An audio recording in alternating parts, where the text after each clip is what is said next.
where I heard about the Run Club from a lot of different people, actually right here, and it was really, really impressive. I just learned about it about a month or two ago when something came up, but I was really, really impressed with someone that would, on their own, start something, see a problem, develop a solution, and then do something without getting paid, and then persist. Because it's easy to start, but it's hard to persist. And you've been going at 4 years now, going on 4 years? That's a long time to persist. And so I want to thank Jenny, if you'll come up, and her husband, because he had to help. But I want to give you a certificate. It says, Jenny Lambert, you're a Highland Star, because our pin for this year is a star. And on the back of the card, it says, thank you for reaching out, reaching up, and reaching beyond the stars. So this pin is yours, and this certificate is yours. And Jenny Lambert, you're a Highland Star, officially now. And thank you so much for the efforts you put into organizing and managing the Run Club. You saw a problem in the community, found a way to address it, and persisted over the years. Your efforts have blessed the lives of hundreds of youth in our community. You're truly a bright light in our city.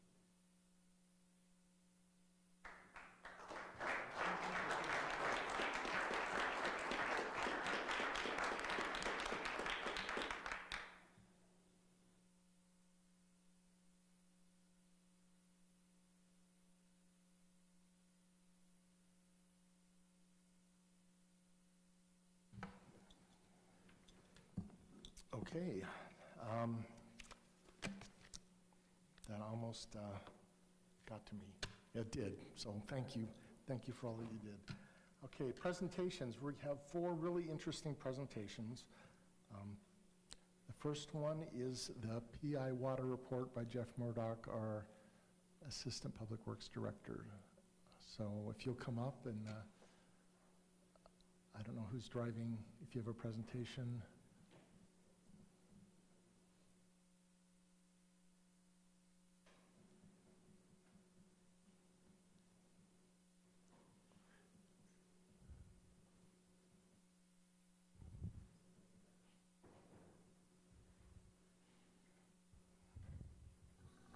Mayor, Council, thanks for letting me come back here and give another presentation about our pressurized irrigation system this year. Just an ongoing slide. We just updated a lot of these slides. You've seen many of them before. This is just an updated version from June through August of this year. This is representing the canyon flows coming out of American Fork Canyon.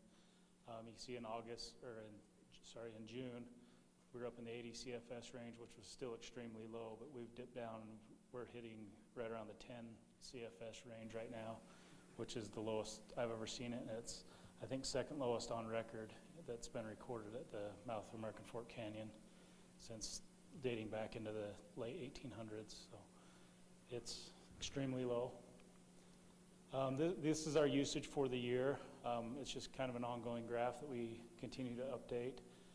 As we started out in April and May, the trend was kind of following the same trend as we've had in the past, and we've really started to push conservation through various methods, through text messaging, emails, postcards, a lot of different ways of sending that out. As you can see, the first text went out in June, the middle part of June. We didn't see much response to that. But then we continued with some texts and emails going into July, mid-July. And then we did start to see an increase in conservation, which was positive for us to see. Even though it was little, it was less than 5% at the time, we were seeing a difference. And then as we come into August, we've really started to see a great savings. We've asked the residents to try to save 30% on our irrigation water coming into the system. We have numbers accruing up to just over 15% right now. And that's just with an ongoing effort of conservation, residents understanding the situation we're in and wanting to help out the city. We also had some very helpful storms in the month of August that really made a difference on our system. It was kind of like it peaked out in August, and temperatures have kind of dropped since August, and we haven't experienced the real high temperatures. But that those 2 thunderstorms we had in August really were a helpful situation. Just an update on the farm situation, as many of you have asked or wanted to know. These are just some of the numbers that we've come up with. It's a metered connection right now, and so with the data that we've received so far, the usage to date is approximately 40 acre-feet, which is quite a bit lower and a lot less water than they actually turned in to our system that we were available to use. So we anticipate by the end of the year, possibly 50 to 60 CFS, or acre-feet, sorry, is what they'll consume.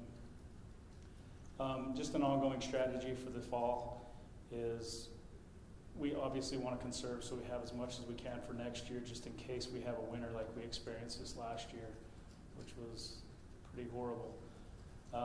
Right now we're at the right around the 15 to 17% savings. If we can continue that trend, we'll hopefully reach over 20%. Our biggest asset is our Provo River water that we can get out of our storage water that comes out of Provo Canyon, and those are just some of our numbers that we've used to date. We're just over 2,300 acre-feet.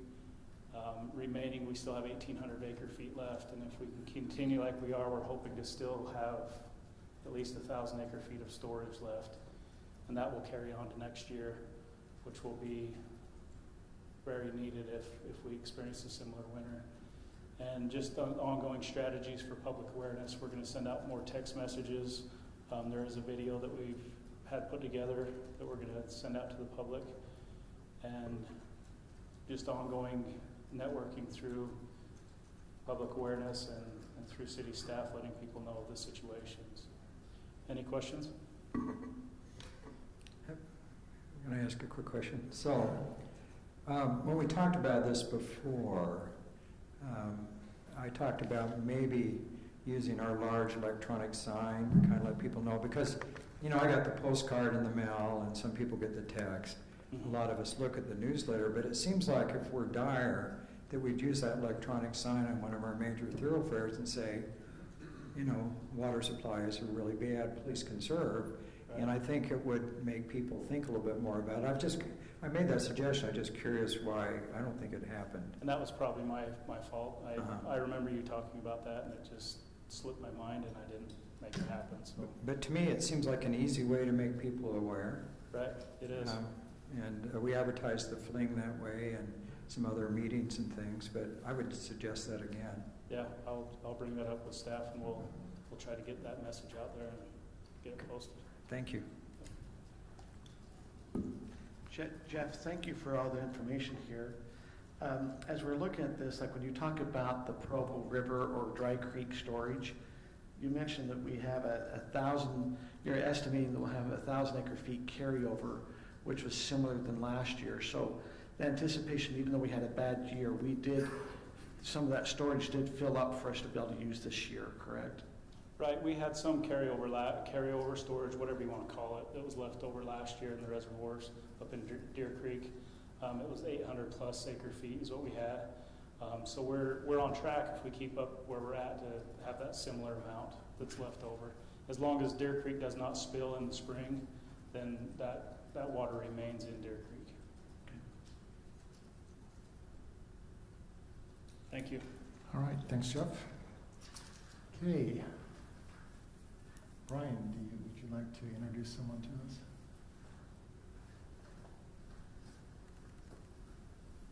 Mayor, Council, I'd like to introduce my Deputy Chief, Jake Beck.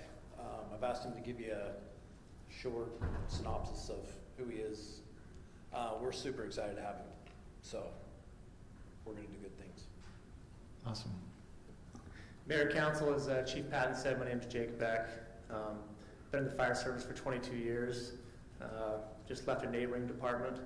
I was a battalion chief most recently, and I live in North Lehigh, not too far from Highland. I think I can get to the Highland station about as quick as I can get to the Lehigh station, to be honest with you. Really humbled and honored to be here serving this role as deputy chief, and really excited to serve the residents of Highland City. Awesome.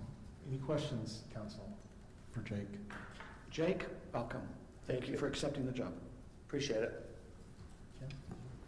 Do you think, Jake, that it'd be possible to let Brittany drive the fire truck? Which one? Which one, Brittany, would you like? The longest one. The tower? The ladder truck, she wants the ladder truck. I'll probably defer to Chief Patton on that one. Call. Yeah, he says yeah. He seems like he's good with it. Yeah, come on over. Yeah, perfect. We'll be there. Thanks. So, this leads, I sent you a notice about a parade at the developmental center. Did you see that on the, was that 17th? Is that? Yes. Will you be able to do that? Yeah. 2 o'clock. Do you need me to drive? 2 o'clock. 2 o'clock? Okay. I think a parade is a great place to start.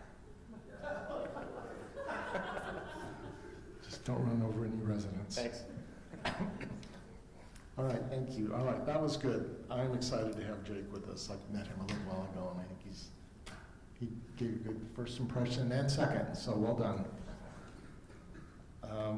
Next. Erin, is that you? It is me. Jason, I'll invite you to come on up. So I get the privilege of also introducing a couple new employees who started today. So kudos to them for sticking it out clear till 7 o'clock to be here. So our first new employee is Jason Nelson. Our current building official is set to retire next Tuesday, and Jason has graciously accepted the job and started his on-the-job training today. So we're really excited to have him. Okay, any questions from council other than welcome aboard. Thank you for doing that. You're going to be really busy, just job security, right? Yeah, thank you. I'm excited to be here.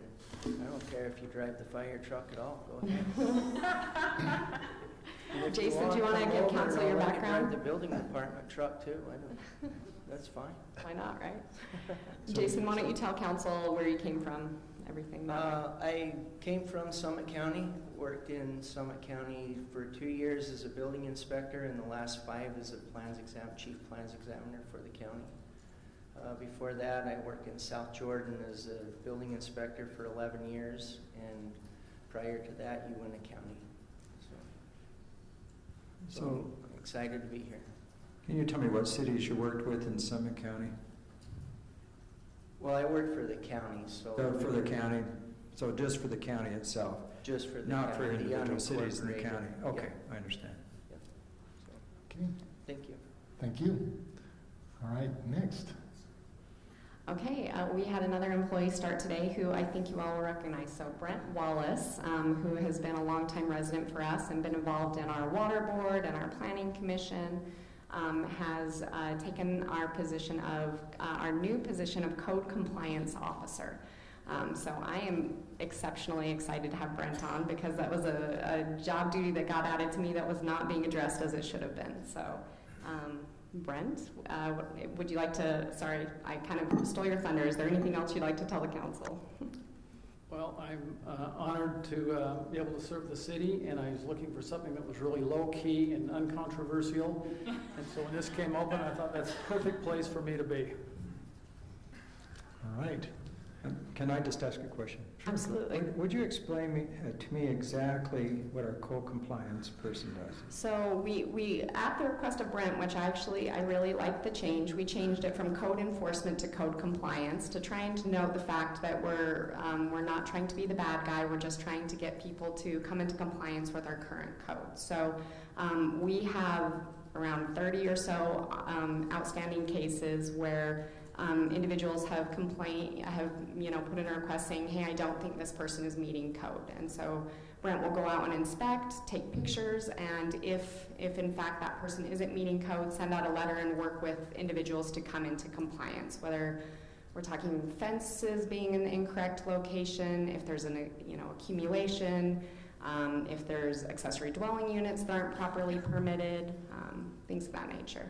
So can I ask one thing? I get quite a few complaints about the fact that there are people coming in, buying homes in Highland, and renting not only an apartment in the home, which is accessory development, or accessory apartment, but also the main residence, and then everybody parks on the street. Will Brent be kind of working with some of those complaints? Yep, and we have quite a few of those are outstanding. We kind of put all ADUs on hold for a little while because if you remember recently, Council, you just updated the code, and we knew that was coming, so we put all of those on hold until we knew what the new code would be. So Brent will be working with them. The state has restricted our ability to regulate those to the point as long as the individual has one off-street parking stall and meets the other requirements, they can have an ADU. So that's true. Kelly makes a good point. They do have to be owner-occupied, so it can't be a duplex type of situation where it's two renters in the unit. But that's happening a lot, and then I'm getting complaints because people park up and down the streets and impede the traffic flow. Yeah. So we can absolutely work to enforce that. ADUs are tricky, I will say, because it's hard to prove who's living there, who owns, we can absolutely prove, but who's not related things. But yes, that is something Brent will take some time to work on. But wouldn't you have record of who actually owns the home and who's paying the utilities? I have record of who owns the home, but the utility bill has to stay in the homeowner's name. Right. So who is living in the home really is up to people to tell us the truth, right? And to be honest with us. And okay. But yes, Brent will be addressing that along with a number of other code issues for us. Any other questions? I'm really excited you're doing this, Brent. I have a question for you. If you had your choice, would it be Diet Coke or Dr. Pepper? Think carefully.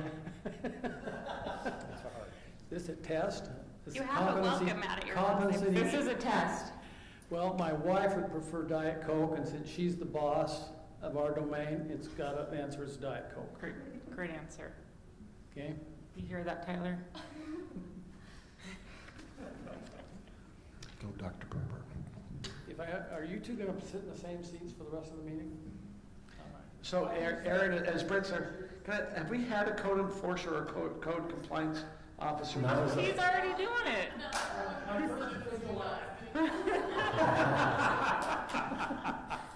So we have not, the code compliance officer has always been in the past an added duty to somebody that's on staff. So this is the first time we've had a dedicated code enforcement person. And I'll just note, Alpine has had a part-time one for a while, and they're half the size that we are. So this is probably long overdue. Look forward to working with you. Thank you. Thank you. All right, Kurt, you're up next. Tell us about Dry Creek Lake Park. If I could have Aaron help me by putting a, so council, I think a lot of us are aware there's the new Dry Creek Lake Park coming on. Because this council, the majority was not here as the Dry Creek Lake went through the approval process and some boundaries are changed, I thought we'd kind of start very basic and then kind of come forward. And so if you look before you, you have a picture there that will show that back in probably about 3 years ago, there was a boundary line adjustment where the boundary between Highland and Lehigh were adjusted. This is where we've discussed several times about a 1999 agreement.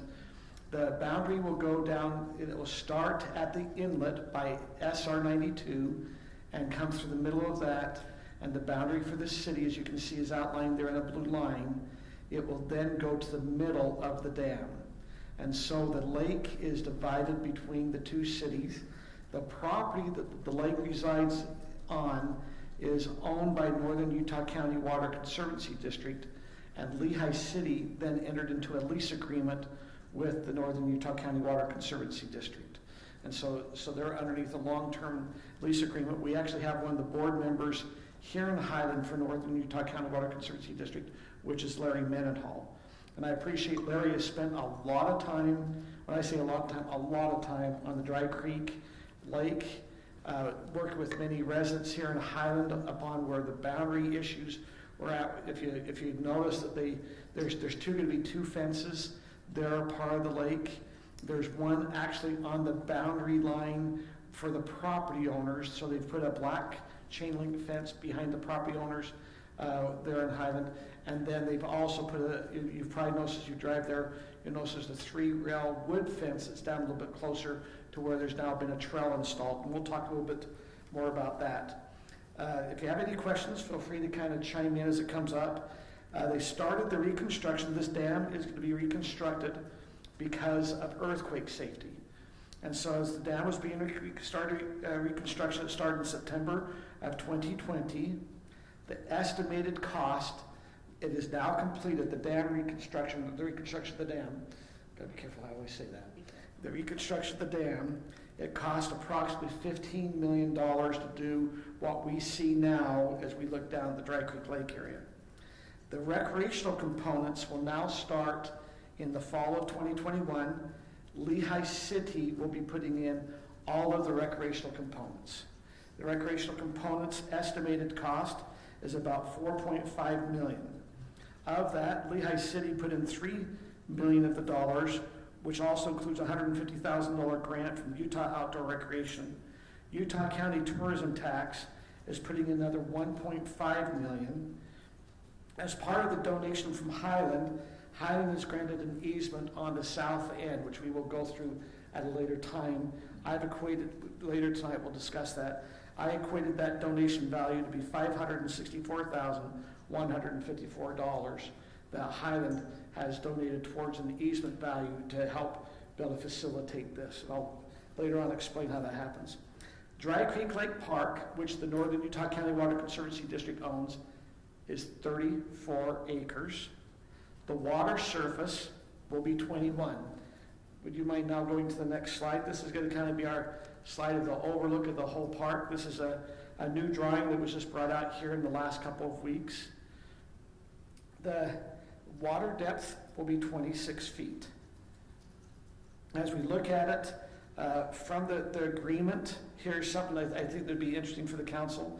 In the agreement, Lehigh will also have Highland's name placed on signage for the reservoir, or in the district and Utah Development Natural Resources name appears. The reason why the Utah Natural Resources name would appear is they were the main contributor for the construction of the dam.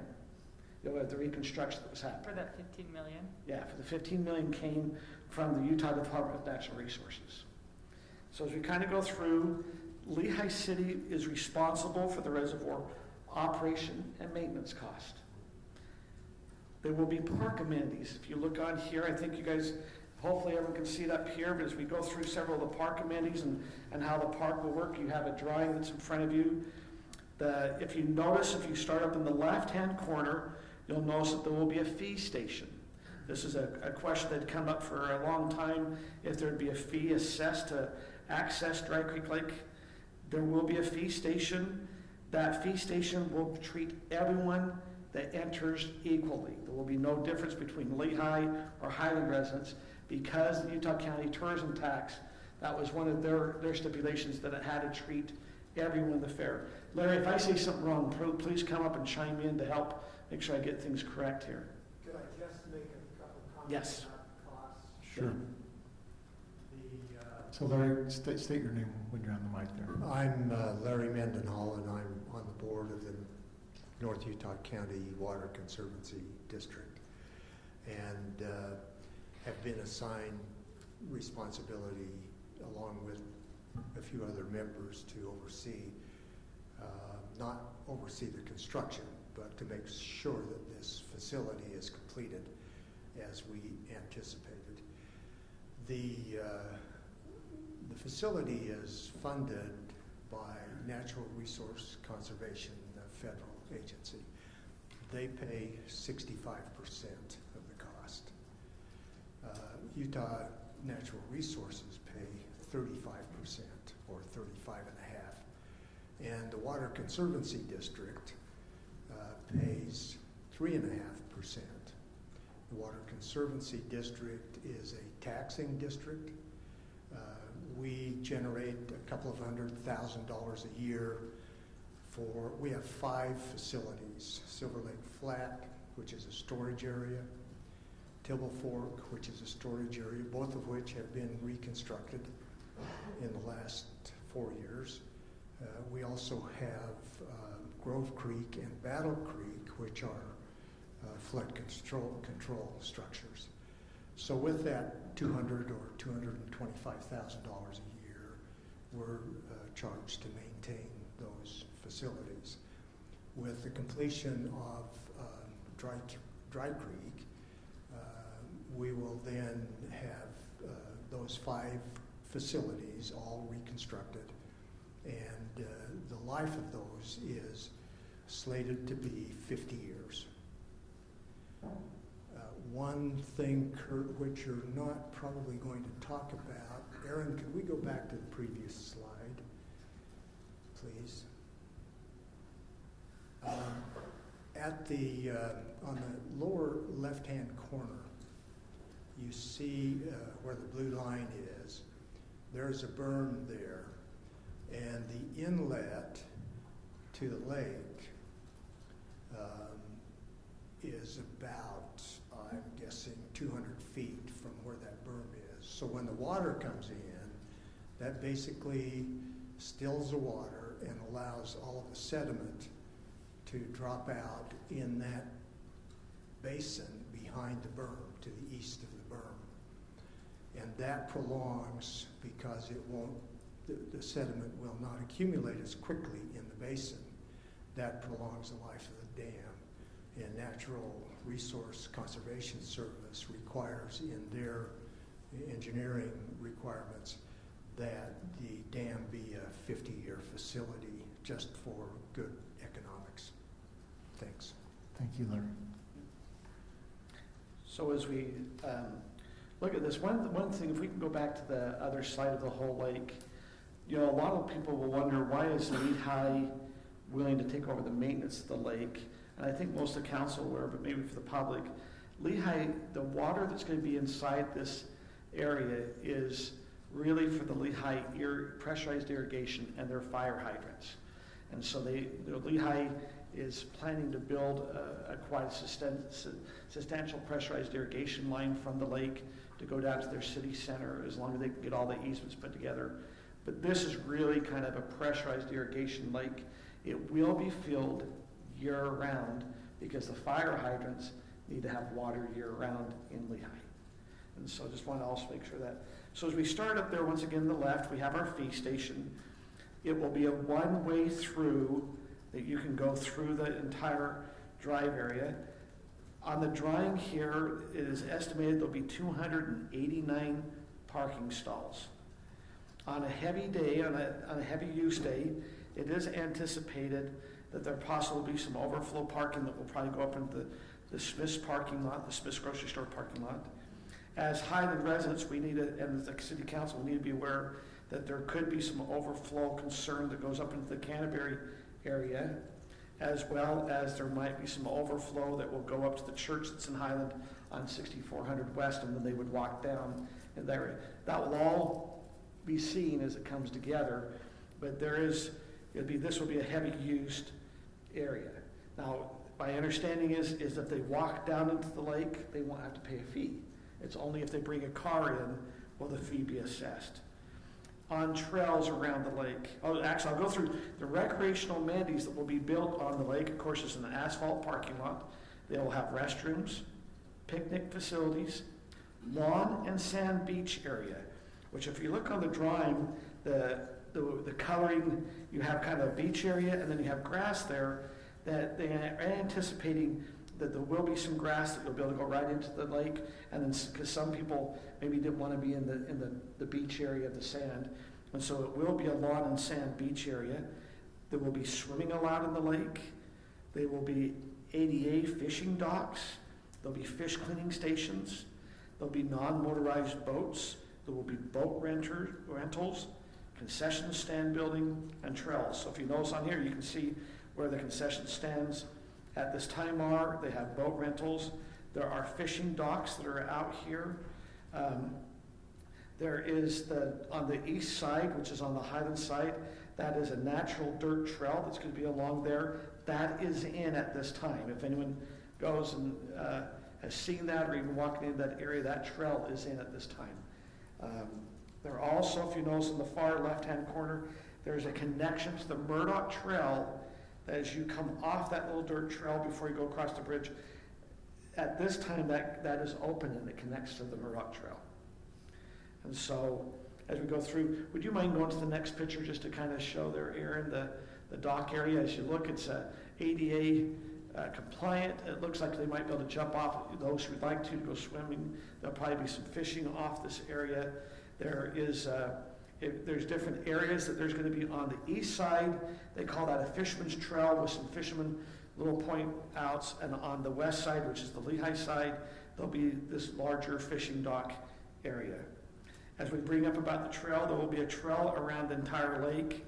There will be a 10-foot trail on the west side, and on the natural side, on the Highland side, that's more of a nature trail. It is not to be paved. It will probably just be left as dirt. And that will go all the way around. If you wouldn't mind also now, Aaron, going to the next slide. This is one that there have been some questions. Keep going. Okay, this is the trail, as how the trail will go around on the far north side by SR 92. So as you can see, there's SR 92. There is a little inlet that's there in the area that as it goes over there, anticipating build a trail section up over the top of that inlet. It has not been approved by UDOT yet, because that's going to be in that area, so they're anticipating being able to do that. That would then connect over to the dirt trail. That has not been built as of right now. That still needs to be completed, but that's also needed to get approval from UDOT. If you went, so as you kind of go through, the fishing here at the lake will be stocked by the Utah Fish and Game. In order to fish here at Dry Creek Lake, you will need a fishing license. The city of Highland. Now, if you'll go to the next slide, please, Aaron. Highland City on the south side of Dry Creek Lake owns 46.5 acres on this south side. Currently, you'll notice that Highland has a mountain bike trail and some jumping bumps, and it's a very nature area down in there. The little river that runs, of course, comes from the Dry Creek Lake, as well as a spillover for irrigation. It's not a natural river. It's only when they're dumping water or they're putting it down for irrigation. This is the area, if you'll notice there in yellow on the area, this is where the easement that Highland has granted to Lehigh from Dry Creek Lake all the way to 1200 East in Lehigh. Lehigh is anticipating putting a 42-inch pressurized irrigation line in that easement area, and then on top of the easement, we'll be putting a 10-foot asphalt trail there in the middle. As we looked at it, so Highland has granted a 30-foot permanent easement, but also an additional 20-foot temporary construction easement. So as you kind of are going down, you'll probably see some purple along that. That's kind of the construction easement area.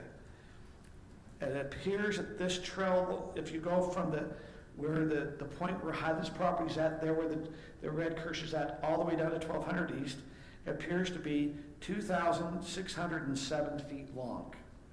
If we looked at the value of what we did, if we give a 30-foot easement, times that, and we take the value of what we worked with the Workman property, this is how I came up with what the value for the permanent easement versus a temporary easement.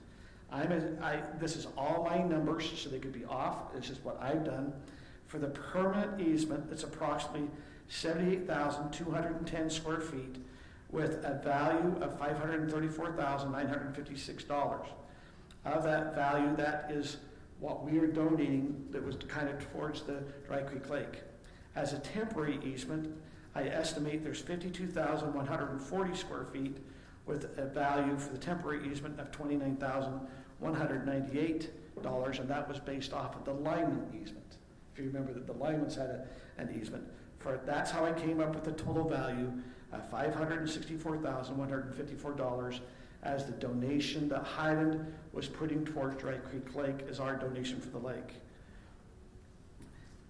One thing that needs to be, that sometimes might come up, the water that is in Dry Creek Lake, Highland has no rights to. This is our tailgate, meaning our head gates up at American Fork Canyon.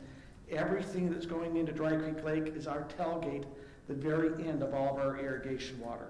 So any water that makes it into that area is now Lehigh's, and Highland has no right to that. Kurt, can I ask a quick question? Yeah. So they're filling this lake from Dry Creek when it's not dry and from the Murdoch Canal, is that correct? Correct. So as we had our water, so Dry Creek Lake, there's a Dry Creek that comes out of out of Draper, out of Alpine, and they call it Dry Creek. It will come down through, it goes to the Bull River subdivision, and it will fill up, and we had the water rights, they have water rights for Dry Creek until July the 7th. Is that correct, Larry? July 7th, I think is the magical date? Yes, from runoff to July 7th, and in an extraordinary water year, which I don't foresee in the near future, it sometimes can go into August. So Scott, to answer your question, this will fill up based off of the runoff out of Dry Creek. So, and Larry, then if you could just share again what you just shared. Generally, the water comes in when the runoff starts into the canal, so it could be, depending on the temperature, it could be mid-April. Generally, it's around the first part of April, and the water is then terminated somewhere around the first week in July. In good water years, we've had water come in September. In extraordinary water years, we've had water flowing in there in November. I'm not sure why, but it does. So that water is used for irrigation, and so Dry Creek and Lehigh have the benefit of the runoff. Now, Larry, just from my understanding is, though the water rights, so is really, Alpine City has their water rights to start taking all the water July the 7th. So any extra water that's coming after July 7th is their spillage after they've taken their right. That's correct. Okay. So now, Scott, your question is now how are they going to fill it after July 7th, if that was the case? That will then come out of the Murdoch Canal, which was be Lehigh City's stored water rights. And my understanding is that they're anticipating that there will be some seepage or water loss of a half a PSI. What does that mean? That's I heard that the other day. What's a half a PSI loss mean? It's a half a cubic foot of water, which equates to about 120 acre feet, which is a lot of water. We're currently working with NRCS to try and do a clay liner in the lake to eliminate that flow and reduce the water loss. The federal government may participate, and Lehigh will also participate in that. Can I ask a quick question again? I mean, this is probably kind of a silly question, and I apologize, but... There aren't any silly questions. I know. Well, it just seems odd to have a reservoir named after a dry creek. Have they thought about naming a different name or something? I mean, it just seems odd. What's the name of this reservoir? It's Dry Creek. Yeah, and the reason for that is that the creek is dry 2/3 of the year. Right, so, but the reservoir is going to be full. So I just... Well, it is. No, yeah. So what we don't want to do is distort a historic name that has significance and is dear to my heart. Okay. One thing I think as a city, our interactions, I'm sure Larry's had a very similar experience, as we've interacted with Lehigh City or Northern Utah County Water Conservancy District, it's been a very pleasant experience. I felt like that Lehigh's been very respectful of Highland here. I think we've had a good working relationship as we've worked through the issues here at Dry Creek Lake. So I mean, I want to publicly thank Lehigh City for, as they've kind of chimed in to ask for our input. Larry, I know that, as the Northern Utah County Water Conservancy District, you guys have been very good at asking Highland residents their concern early on. You formed a committee to help answer questions for residents, to answer some of their concerns, and to work through things. So I want to thank Lehigh City as well as the Water District for being good stewards to kind of chime in on that. We're grateful to Highland City. One of the significant challenges, and it was a very small part of the construction was the property line fence. The property owners awfulized a bit and said that there are going to be people sneaking up to our property or parking in our neighborhood and going down to the lake, and we opted early on to install a fence, and that was a very significant cost. It's a 6-foot chain link fence, and it goes all the way along the property line, and we, when I say we, the water district gave up part of their property to accommodate some of the property owners who had encroached or whose property would be adversely impacted by the installation of the fence. So almost all of the property owners, as a matter of fact, I think all of the property owners were given a small amount of property to accommodate the fence. It may have been an installation gift. It may have been something to preserve an encroachment. Someone may have planted some trees and so on and so on.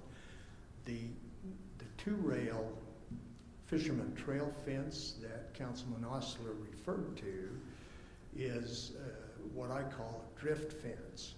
We have designated the area between the two-rail fence and the property line fence as a conservation area. And we did that so that we won't have people camping there, so that we won't have folks spending a lot of time there, and we can enforce that the conservation of that area between the two-rail fence and the property line fence. Thank you. There, if you do on that eastern side here by what we would call is the Workman stream, so where the Workmans have their property come out, there's a little stream that comes out of that area. There is, at this time, there's a rock area with an inlet at the very bottom. There has been a lot of discussion, and I believe it's been decided that they'll probably be building a little bridge up in that area to build help for there's going to be natural flow. The lake, one of the concerns is because you have fish there, there can be some other things. They are putting air bubblers in to try to keep that lake a little more fresh. And this area that we're talking about with the rock, so the water doesn't get stagnant behind that, is to kind of put that bridge. Is that correct, Larry, from what I understand? You all know where the Workman Hollow is, and if you look at that, there is a land bridge across which connects with the Fisherman's Trail. When that was originally installed, there were no funds for a bridge. The bridge would be, it's probably 75 or 80 feet. It would be very expensive to put one in. The election by the engineers was to fill that and put a 48-inch culvert in the bottom to drain Workman Hollow. What happens is when the lake fills up, then naturally that hollow will fill up. We're looking now at the possibility of, we've located a bridge. Lehigh has located a bridge, and we're looking at the possibility of putting the abutments in, which will allow a 25-foot bridge across that, resting on those abutments. And so at some point in time, we will be coming to Highland City saying, will you help us with the abutments? I think Lehigh is going to buy the bridge. We haven't firmed that up yet. But in order to eliminate an area of stagnant water, we feel it's necessary that we eliminate that culvert, which will be 15 feet underwater, and open that up. It's a nice area. We've removed all of the trees. That's another thing which I didn't mention.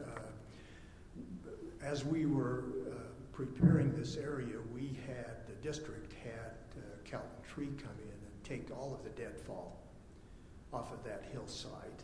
And we eliminated, I would guess, 80% of the fire danger because no one had ever cleaned that up. And so that's very clean. And if you walk up there, we wish that you would, it's a beautiful area, you'll see that that will be a great addition, and it's all in Lehigh City. No, it's all in Highland in City. Highland City. So so Larry, are they okay? I wasn't sure, are they okay to go walk the trail? Are residents okay to start walking that trail, or is it still in a construction zone? No, it's okay to start walking. Yeah, our final inspection, there were a couple of hiccups during the construction, and we're behind a bit, quite a bit. And so you can walk the Fisherman's Trail with no problem. Just beware, it's up and down, and then it's up and down, and then it's still up and down. Right, Larry? One of the Walked things it. that, yeah, one of the things that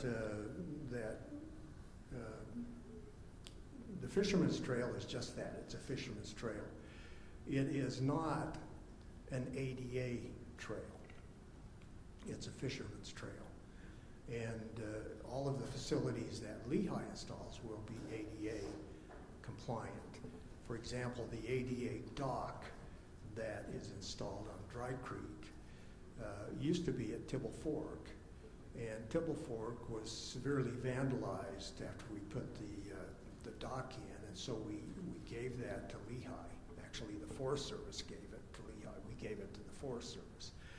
They gave it to Lehigh. Lehigh took that dock apart in sections, and there are sections of that dock all the way around where you see those docks. They've added some sections to it. But the trail is not an ADA trail. So is it going to be posted for like not mountain biking as well? We are suggesting that because Lehigh will take care of that trail, we're suggesting that it be no mountain bikes, but sometimes mountain bikers don't hear well, and sometimes they aren't wearing their glasses, and signs are not readable. So we'll leave that to however you want to enforce it. What's the distance of the trail all the way around the lake? I'm guessing it's probably 1.5 miles, you think, Kurt? Yeah, pretty close. It also, and one thing Kurt didn't mention, is the dam. The crest of the dam will be open. You can walk across the crest of the dam from the park. You go with, yeah, right there. It shows there in the far left. Yeah, it is. So it is open, which is nice. Hey, Kurt, I have a question for you. How would this project have been affected if Highland had not upheld their end of the 1999 agreement? So as we go back, the 99 agreement stated that the boundary would be in the middle of the lake. Highland had their boundary up on the east side of the lake. What would have been affected if you were Lehigh City? It was on the west side of the lake. I'm sorry, so on the west side, up by Smith's. Yeah. So we actually went up a little bit on the hill. One of the concerns, Kim, is if the city boundary of Highland was there, we hadn't moved it, Lehigh City would not have wanted to invest any money into the amenities. And so some of it was, as we talked, we looked, and because I was part of the negotiations of this, we looked at the 99 agreement, and we felt it was fairly clear intent in that agreement that the boundaries was come here. Well, when we were looking at the reason why the boundary did not record in the middle of the lake is because they followed the property line or the property owner's line. And so when the county recorded it, it followed along the property owner's boundary, which was Northern Utah County Water Conservancy District. Right, and we wanted, because part of the lake would be in Highland and part of it would be in Lehigh, we didn't want the entire thing to be in Lehigh because we wanted the facility to be a joint facility and not have someone there who couldn't justify to their residents why they were making this investment in Highland City. So this is more of a regional park, and I've heard that several times from Lehigh. To their credit, they're not just only saying, hey, this is the Lehigh Dry Creek. They call it the Lehigh Regional Park. Now we see that some of the tourism tax dollars that went there, you see that Highland is part of our donation is that easement agreement. There's some other tax entities that have kind of come in. But coming back to your question, the one big thing is that Lehigh will be maintaining everything on it, and underneath that, that means that also their police force would respond, but I know there was times when we talked to our police force and our fire department, as we look at public safety, do you believe that because of mutual aid, you'll be responding here, or how does the public safety look that this might be a response down to the lake?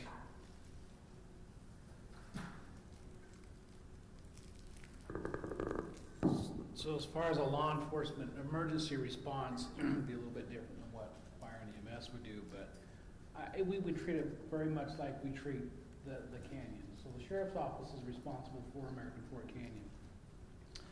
But if there's something up there of an emergent nature where a law enforcement officer can respond and calm the situation or either help resolve the situation before it gets further out of hand, we would respond. We have a great working relationship with Lehigh Police Department and Chief Paul and his officers down there, and it would be seamless to the individual and the residents that are down there as far as the law enforcement response goes. Kurt, can I ask a question? So I live on the other side of the city, so I'm not familiar with all the names and that around this lake. We were talking about Workman Hollow. I wasn't quite sure where that was. Workman Hollow would be... Can you pull up the map of the lake or something? As you come, Aaron, do you know where Workman's Hollow is at? Could you put it on the, it's right in that area there is where the Workman Hollow will actually come, drop it down along where the Highland border, yeah, right in that area is where Workman Hollow's at. And what that is a little stream that comes through the Workman property. It's our city center. If you walk the city center trail and you see that irrigation water and all that, that's kind of that little stream that comes down here by Workman that will dump here in Dry Creek Lake. Oh, okay. Now I understand better. Thanks. So, Brian? From a fire perspective, everything, when it comes to lakes, any kind of rescue, anything like this is going to be labor intensive, so I would anticipate going there and backing up Lehigh. So I understand Lehigh has possibly purchased, like they're going to have, this will turn into ice in the winter, and I think they've possibly looked at trying to get grants for rescue equipment. I don't know if that was successful. Have they inquired about our fire department maybe training with theirs in this area at all, or? We do, because of Highland Glen, we do have all of our ice equipment. So yeah, I would absolutely anticipate training there. I mean, it's right on the border. So we train with Lehigh Fire Quite stuff often. now all the time. So here's an interesting little tidbit that has been presented to Lehigh City and Northern Utah County Water Conservancy District is a scuba park. They were there at the last board meeting for Northern Utah County Water Conservancy District about maybe sinking a boat, maybe putting a car down there so people could scuba dive. The decision I understood that came about is they wanted to get the water in, they wanted to kind of get the facility up, and then look at that something several years down the road before they put the scuba park in, but there had been a request about putting the scuba park here. Are there other questions? Okay, thank you, Mayor. All right. Next up is consent. Before we get to that, Lynn, could I ask you just to come up? Lynn Lonsdale is on the consent item as a library board member, and she's a Highland resident. Left us for 6 years and then came back, so that's good. And now wants to continue helping with the library. She's done that before. Can you share any of your background beyond what I just mentioned? Well, I was the director of libraries at the Waterford School up in Sandy until I retired, and then we left for New Orleans for 6 years, but we've been residents of Highland for 17 years, and it's an honor to be able to serve the Highland City Library. I'm delighted to work with the director, Donna Carden, so it's a delight, and I'm grateful. And we're grateful that you're willing to serve, so I thought for those of you that hadn't met her, that would be nice. She did help out during the interim when Erin was our interim librarian. She helped out for a few months there, so kudos for that too. Thanks. Thank you. All right, consent items. We have 4 of them. Approval of the minutes, library board applicant Lynn Lonsdale, Victorview Gravity Sewer Project bid, and approval to purchase 3 F-150 trucks for the city fleet. Anybody want to pull any of those? Mayor, may I poll number 4C and also number 4D? Okay, is there a motion for 4A and B? Mayor, I move that we approve consent items number 4A and 4B. Is there a second? I'll second it. Motion by Kurt, second by Scott. Are we ready? I got logged out while we were having the presentation, so I'll have to vote vocally until I get logged back in. Sounds good.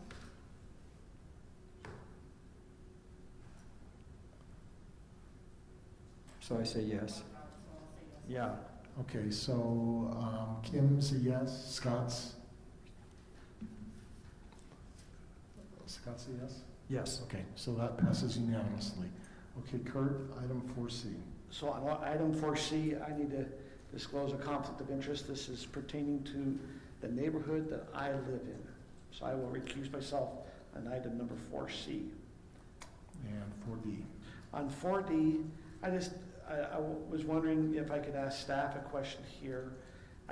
Last year, I think we bought some trucks with the COVID money, and so then I noticed we have these 3 additional. Are these because we've hired some new employees, or kind of maybe educate a little more on the 3 trucks? These are for new positions that were approved in the 22 budget, including the Assistant Public Works Director, the floater position, and the water position. Thank you.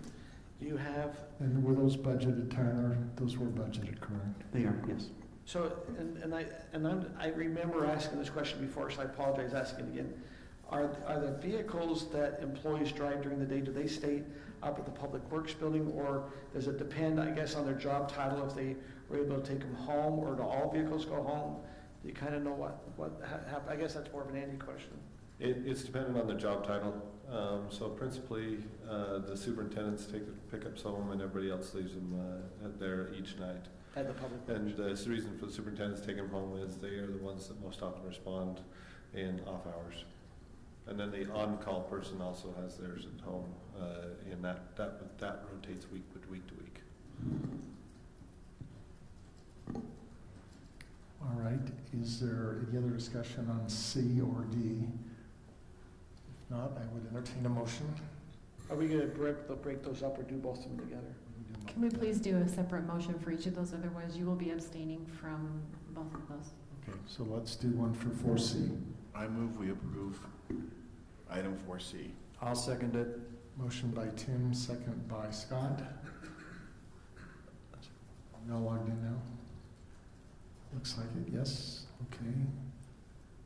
That passes unanimously with 1 abstention. And then 4D, motion on that. I'll make a motion that we approve consent item 4D. Is there a second? Okay, motion by Kim, second by Tim.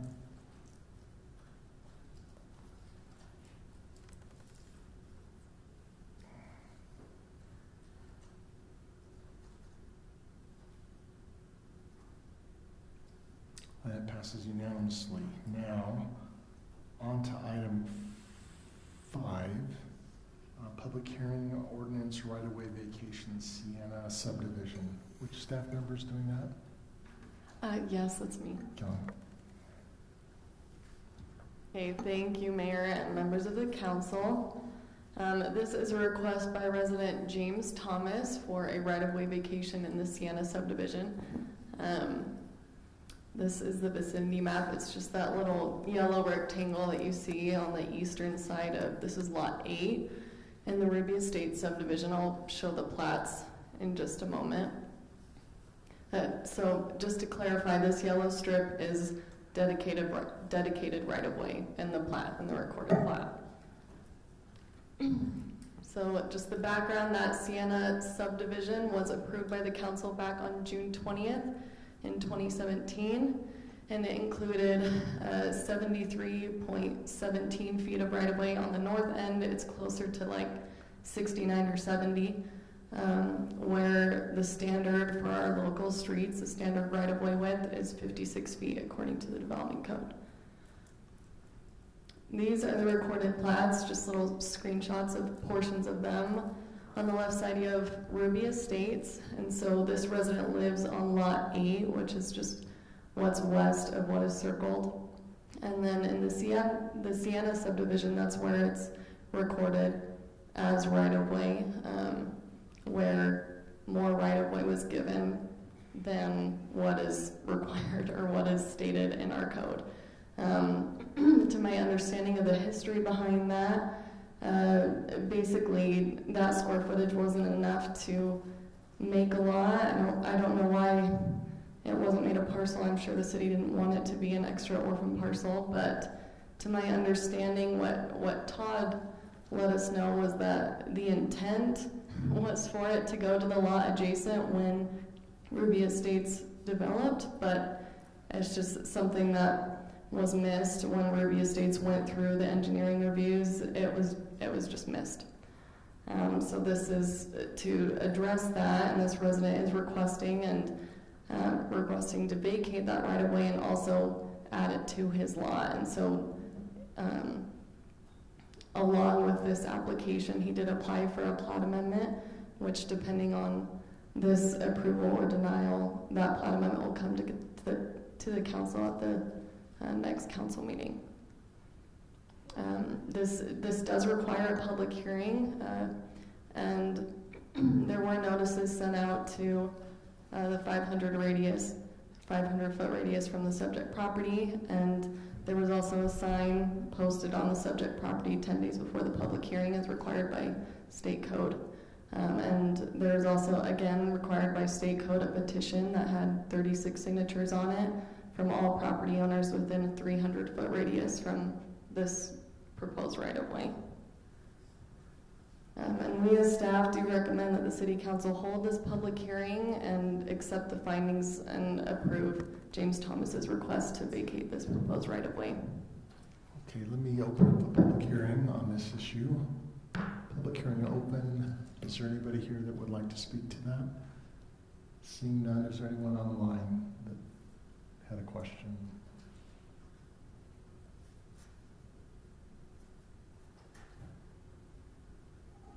No. Okay. So, with that, council, questions, comments, or motion? Mayor, I find that there is good cause to grant this vacation since this was property that was excess given to the city. So I find it being a good cause to vacate this. I also do not see that there'd be any public interest or any person that would be materially injured by doing such. Okay. Is there a motion? I'll make a motion. Okay. I move that the City Council accept the findings and approve the request to vacate the proposed right-of-way in the Sienna subdivision. I'll second it. Motion by Kim, second by Scott. And we are ready for a vote.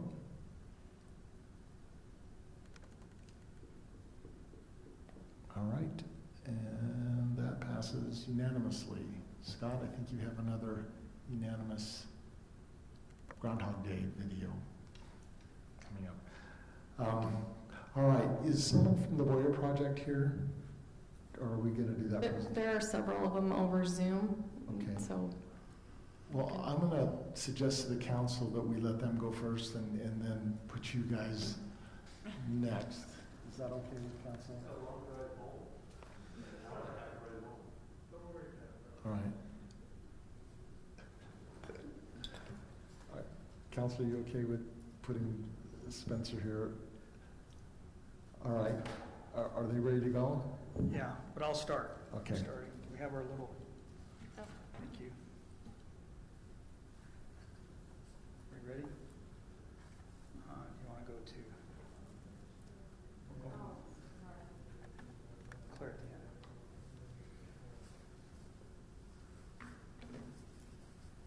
Thank you, Larry.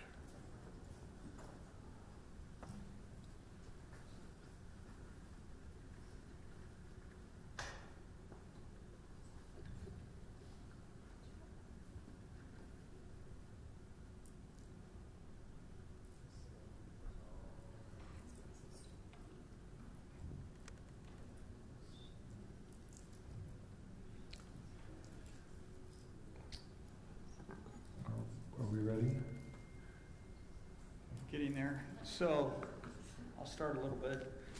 So tonight, what we would do is go over Ridgeview. Ridgeview is a project that's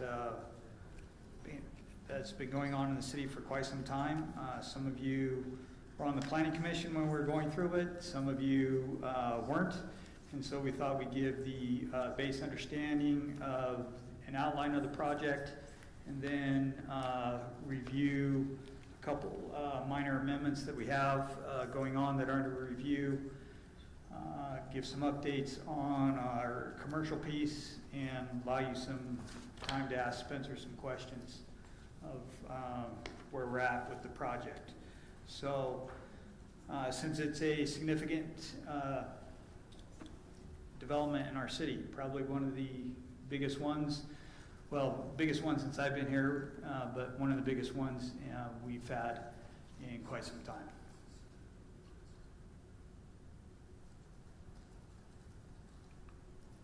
Okay. So the zoning is through our Planned Development District. It was approved in May of 2019. It includes just over about 115 acres. 7.4 acres of that was commercial. That commercial area, we'll talk about this in a second, could be converted to residential. That's important as we talk about that in a moment. The included maximum of 699 residential units, townhomes, cluster homes, a carriage, and estate homes. Estate homes were on the west side, budding Pheasant Hollow and Highland Glen Park, and the density increased as it progressed to the east to North County Boulevard. When the Planned Development District, one of the things that the PD district was designed to do is to provide for a mix of uses, and one of its requirements is to have, unless you're a non-residential project, to have a mix of residential and non-residential uses. So we have a commercial component and a residential component. We have two PDs in the city. One is Sky Estates and one is this project. In there, we knew that... Nathan? Yes? I thought Apple Creek was PD. Am I mistaken? Oh, excuse me, 3. Sorry, okay, PD. Okay. Thanks. I try to erase Apple Creek from my memory. I'm sorry. No, just kidding. Yeah. Just kidding. So we knew that when we had PD districts that there would be changes. When you try to do a master plan, things change over time, especially when you do large ones. And so the council at the time outlined several key components to define the difference between a major and a minor amendment. And they were designed to basically, they were built around what were significant changes to that PD district. In other words, are we changing the character? Are we changing the base entitlements? Are we increasing the units? Are we changing the units around that are going to have a significant impact on what was approved? And if there was a significant impact, that had to go through the adoption or the legislative process, rezoning process again. So you can read those before you. Basically, an increase of units or phasing, or you're moving around the different types of units. In other words, if you increase a number of attached versus detached significantly, that would change the character of that PD. And so we felt like that had to go back through the entitlement process and the public hearings and things like that. Anything other than that, where they wanted to change, so minor changes would be any other amendments, and those would be approved by staff, where there are little changes to a road alignment or things like that. So the master plan, which is before you, was approved by the council, as I mentioned, in 2019. It had what we call these pods or areas. They included a density range with a max number of each ones in each area, and the overall development had that max number of units at 699. As I mentioned, you see the estates, that's on the south, on the bottom, that's actually the west. And then it goes to the east, which is the top. And you see the two commercial at the corner of Canal and North County Boulevard. There is a provision, as I mentioned, that allowed those areas to convert to residential if after 8 years of marketing we couldn't get any users. At the time, there was concern that we couldn't get users at those sites. Now, Nathan, can I just ask? Yes. I thought in the motion, though, before they can convert that had to come back to city council. Correct. Okay. That's correct. But it did allow for it, but came back to the council. There was time, and one of the things that we did to try to encourage that is the site plans. We'll talk about this in a second.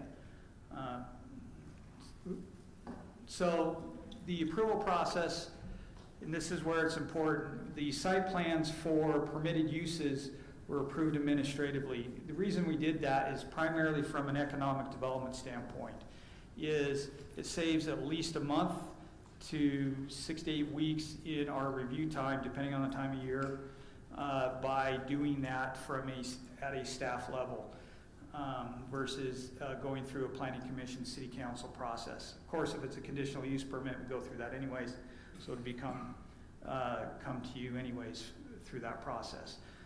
But we felt that by doing that, that would be one more carrot that we could offer to a developer.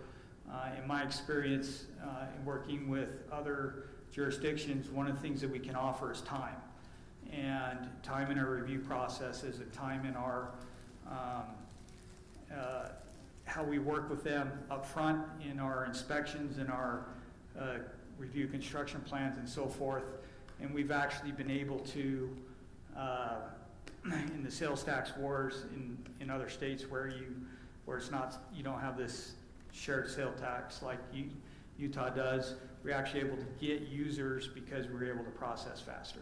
So that was one of the incentives that we had, trying to keep those two parcels as commercial and provide as much incentive as we can as commercial. So we did staff as the approval process. That's why you'll see those. Final plats obviously come to the city council. Preliminary plats go to the planning commission for public hearings and city council for a public meeting. So those are the normal process that we would go through on those. So there's a minor amendment that we're working through,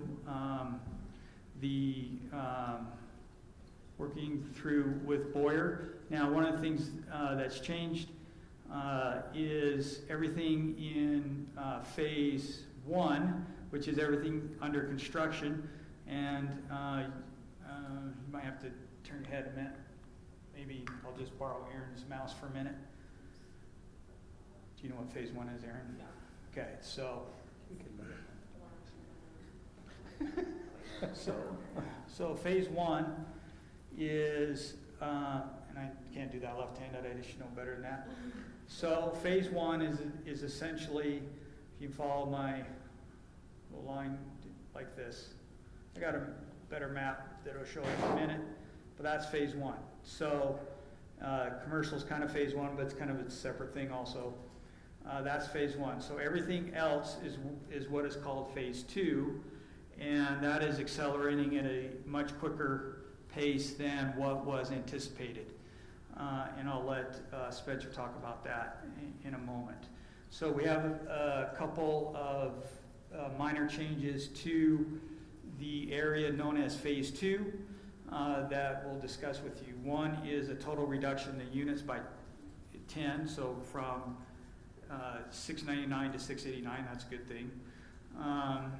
Increasing the lot size in this area here, that that decreases the density and the number of units in here. The park area actually increases from 3.6 to 4.8 acres. There was a typo in our staff report, so apologize for that. This row of homes that was adjacent to the park is actually being removed. So that's a good thing. So the park will be a standalone with streets on the sides, so that'll be a good thing.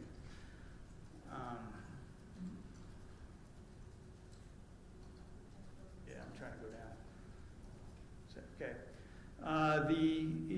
The next thing is a change in the product type in this area here from a detached product to an attached product. Primarily, they were considering at the time attached product up here. They would like to move this to here. The density doesn't change, it's just the product type that changes, so the density would be allowed.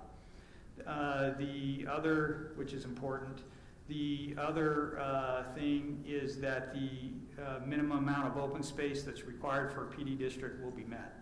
So nothing changes in that regard. So here is the Phase 2 master plan as they show it with their preliminary lot layout. You can see the increase in lot size in this area. I hope he doesn't get mad at me. This is a builder that we have going in here called Ivory. Is going to be in this area here. Here's the park. You can see the streets on all the sides here. You see the townhomes from and Boyer will be building these in this area, kind of what we have going up right now. David Weekley's product that they're starting will be in this area, and we'll have a new builder in the community with a townhome here from Lennar. If you know Lennar, they have some product in South Jordan and a couple other areas. I know them from Arizona, from a semi to custom product. I'm not familiar with their townhome product. They do have the detached product along here. So, as I said, so everything in gray is the Phase 1, as I mentioned, except the commercial in Phase 1. So that gives you a little better understanding. So you can see how that translates, what we described as what the changes were, translates to kind of on the ground from verbal to on the ground. This still will comply with all the restrictions, number of units in a row, all that kind of stuff, and the density requirements and things like that. Next one. This just shows we had them do a open space calculation. We don't call it open space. That's in PD districts. We call it recreation areas, and they have to be improved with meet a certain amount of area to be counted, and improved with certain amenities. And this shows what's being counted in areas and how it's being counted. And we can provide all this for you if you'd like. They have a neighborhood park. This is a concept plan. Spencer did say, make sure that you understand it's a concept plan. So we're emphasizing it's a concept plan. It shows amenities. It does have some off-street parking, some pickleball, play area, and a grass area here. And they'll maintain that, right? Right now, it's maintained by the HOA, yes. Okay. Okay. Commercial site plan. All anxious, if you notice, we have two buildings that are under review right now. One is a Costa Vida, and the other is an Arby's. And primary access, if you know, there's a roundabout out there. Will be from this road here. It's Featherstone. If we can go back a couple, We think that this is Featherstone Drive right here. It has a direct connection to the high school parking lot. a direct connection to the high school parking lot, so we think, you know, the high school users are probably most likely to do this. We hope, instead of coming out onto 92 and coming in this way. I mean, North County Boulevard, this way. So, okay, come on. So here's the site plans, working on those, a couple things to tidy up on those, then we'll be done. They have 2 future pads here. Preliminary indications are office, but we don't know yet. Okay. And here's the elevations. I will mention that both users have been good to meet the desire, not only from Boyer, but from the city to have elevations that are not just, they want to include their corporate architecture, obviously everybody does, but also to include things that meet specifically with the theming and things like that that they're trying to accomplish with the PD district. So with that, Spencer, if you're there, if you want to, Aaron will turn you on, and you can do your thing.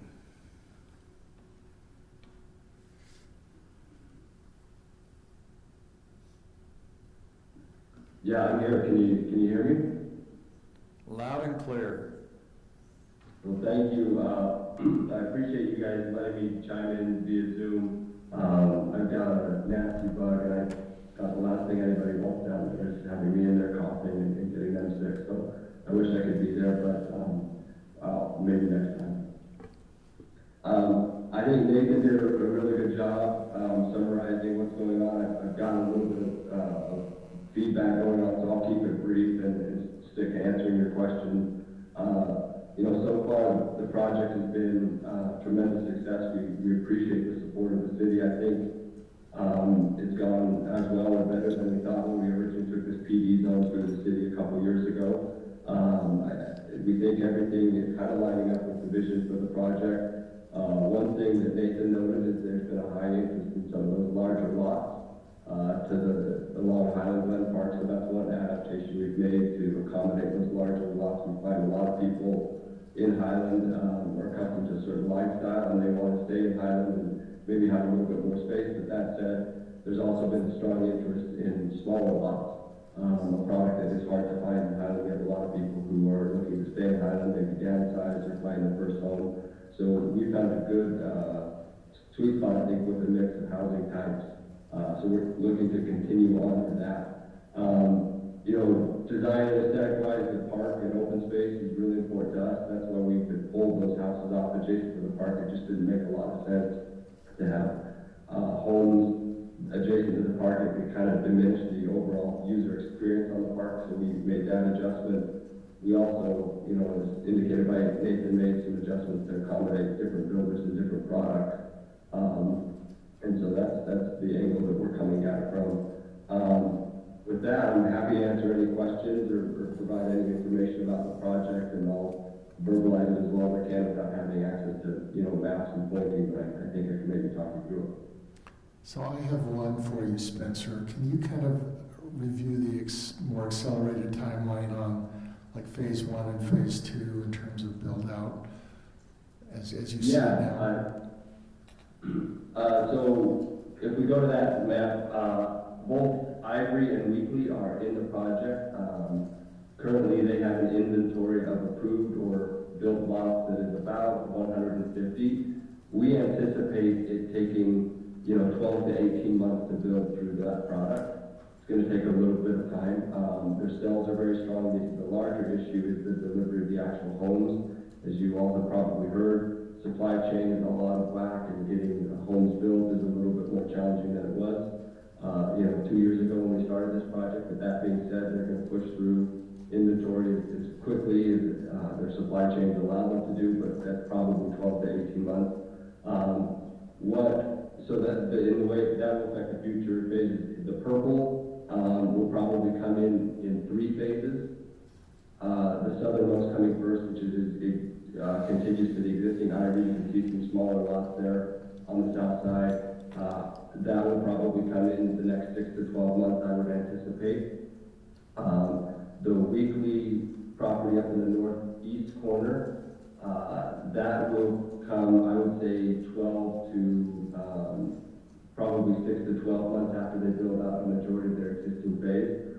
But, you know, that being said, it will take a little bit of time to bring that on and get it built, so we're planning now. And then the Lennar product will probably be the quickest product to come online. As a new builder in the community, they're anxious to come in. All their product will be built at the same time, most likely.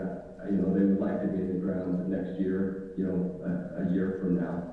So that gives you a general sense that those lots to the north that we're approving, I think it's probably 12 to you know, 36 months to build those out completely. They start at 12, be finished in 36. Okay, thank you very much. Anyone else? I'd like to talk a little bit about this development if I can. You know, I live just west of this development, and in fact, not trying to mix church and state, but it was announced Sunday that all this newer part that's being developed, phase one, is in my ward, not alone in my stake. So I'm going to get to know a lot of these people well. I think just for the people that are running for city council, the new council member, the people that are on Zoom, this is a unique development. The property this is being built on has been part of the USDC and has been state land for 100 years. And the land that is being sold in this area was considered to be part of USDC, and the money from the sale is going into a sustainability fund that benefits not only the residents, the disabled residents of USDC, but also all the disabled people in programs across the state. So unlike some land sales, this has kind of an underlying noble purpose. In 2013, when the master plan was developed for this property, because it was state land, it actually had a lot of discussion and was approved by the state legislature. Now, the development they approved had 1,185 residents in it, if I remember correctly. This development now has moved down to 689, which is a decrease of 37 to 38% in density. Also, with this development came the east-west corridor, or the extension of Canal Boulevard, which had been debated for many years. Now, having been involved somewhat in this, I also know there was a lot of interest from the city south of us to annex this property. And there were people, including some developers, that were very anxious for that to happen because of the higher density. This area is also water-rich in water rights, and there's been kind of a little bit of tussle back and forth over that. So I think, even though I live there and I hear the concerns of a lot of residents about the density, there are some noble things behind this development. There was a compromise that allowed the east-west corridor to be fully in Highland, so we have control of the speed. Also, the commercial development there is in Highland. And there are also a lot of benefits of this project being in Highland in the way of road fees, property tax, and different things. It's kind of hard to explain to people, and like I say, I'm kind of really directly impacted as much as anyone in the city. But I just wanted to give you a little background on that. I think the advantages of it being in Highland far outweigh the disadvantages, especially with the east-west corridor that everyone loves and is being heavily used. And speaking of the east-west corridor, I hope we can kind of push the state on the warrants, because with the connection of 700 North and that being closed off in American Fork, the traffic has increased dramatically on Canal Boulevard, and it sure be nice to have turn signals on those lights, because I'm afraid we're just waiting for a bad wreck on those, especially with high school traffic. So I just wanted to give a little background so people understand that. Thank you. Any questions or comments? Mayor, kind of following up on your question, I don't know if Spencer is still on. On the timing then, are they planning for all 689 units to be built within 3 years?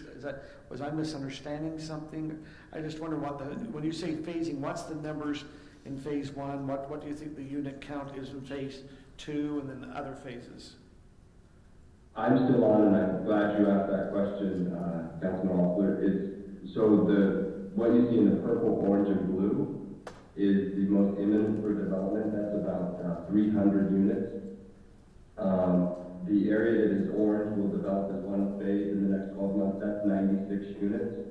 That will come almost immediately. I would anticipate the purple areas, which is the largest chunk. I think that's 14 units, or 140 some odd units.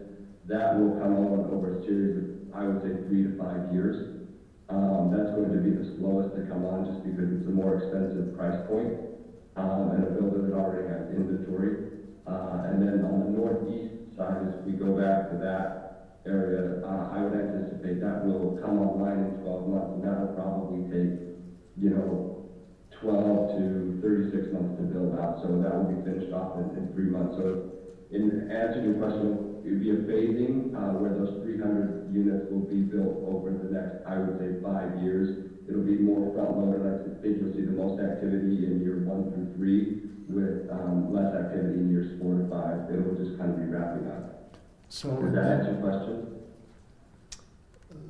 Just to follow on Spencer, so phase 1 that's currently under development, how soon do you think, what are you guys looking at to have that be done? 18 months? I would anticipate that those lots are more 12 to 24 months to finish that. What we have been able to do is diversify product, and the more different product types you can offer, the more quickly you'll absorb the product. And credit to Highland City, the brand of Highland City is very strong. We've seen a strong demand of people who want to live in this community. And you guys, as a council, have done a great job creating a nice place to live. And I think as quick as we can bring on inventory in today's market, we can sell it. So we're also trying to capitalize on that window and that brand you've created. So, and then the commercial area on the north side of Canal Boulevard, when will you start looking for interest from people for whatever that could be? Yeah, great question. I think as Nathan alluded to at the outset, there was some concern initially as to what the desirability would be for commercial up in this area. I think we've answered that question and see that the desirability is there. I'll be honest with you, the Sunday close has been a little bit more challenging for national tenants. I think we've had to target more local tenants or tenants who understand the local market, at which those two that you saw today on the commercial drawings are, at least the operators are. I think we will get this first phase built up with commercial and then move on to the next phase. My hope is in the next 12 to 18 months, we can have tenants in place and start approvals and construction on that. So it's a good location. That intersection is carrying quite a bit of traffic, and that's good for a commercial. Obviously not for safety, we need to be mindful of that, but it's a good pocket to develop commercial. Spencer, this is Scott Smith again. Will you tell me exactly, as I understand, there's 116 acres, because the number of acres kind of varied back and forth over time. Is that correct? That's correct. So it actually ended up being just over 113 acres. The reason is, and Councilman Smith, you probably understand this better than everyone, the developmental center actually ended up giving about 2.5 acres to UDOT for Canal Boulevard for the center, 28 feet. We provided the edges. So in our transaction with the state, we only came in at about 113 acres, which was originally slated to be 116 had we kept the acreage for Canal Boulevard and donated that to UDOT. So the parkway detail around North County Boulevard and along the road south of the high school, who maintains that? Is that maintained by the city or the state or the developer? Who maintains and develops that parkway along the roads? So you're specifically referencing the parkway south of Lone Peak High School? Yeah, well, there's parkway along the west side of North County. There's a parkway just south of the high school, because obviously you have fences on the other side of that. Is that correct? Correct. My understanding is North County Boulevard has a 28-foot strip, landscape strip that has a trail corridor and some landscaping. That will be city maintained and city owned. Okay. As you get to the north side of the development, I'll have to check that. My recollection is that is HOA maintained because it's not part of the city trail corridor. Okay, thank you.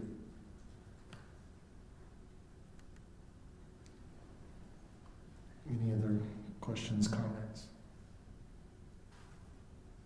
Okay. Mayor, if I will, I'd just like to say thank you to the council and the city. The support has been tremendous, and the feedback from the city has been really good. A lot of the things that the council mentioned in the initial meetings in the PD zone have proved prophetic as far as traffic and just general uses and clustering density. It's been a really good experience for us, and I hope with the state and hopefully for the city. We've enjoyed working on this project and really appreciate everyone's support. Thank you for taking the time to work with us, and you've been very flexible, and it's appreciated. Thank you. All right. Okay, Brian, you can turn off the dagger eyes.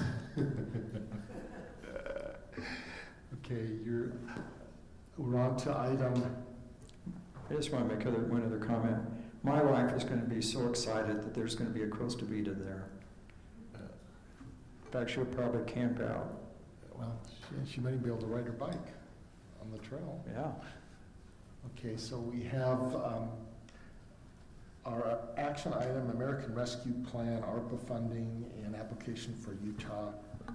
Letter of support TSSD applications for Utah State Matching Grant of American Rescue Plan Act. I'm really excited to hear what you have to say. Sorry to put you off for a few minutes. So this is Rich Mickelson. Tyler, did you want to say anything since this is showing up as your item?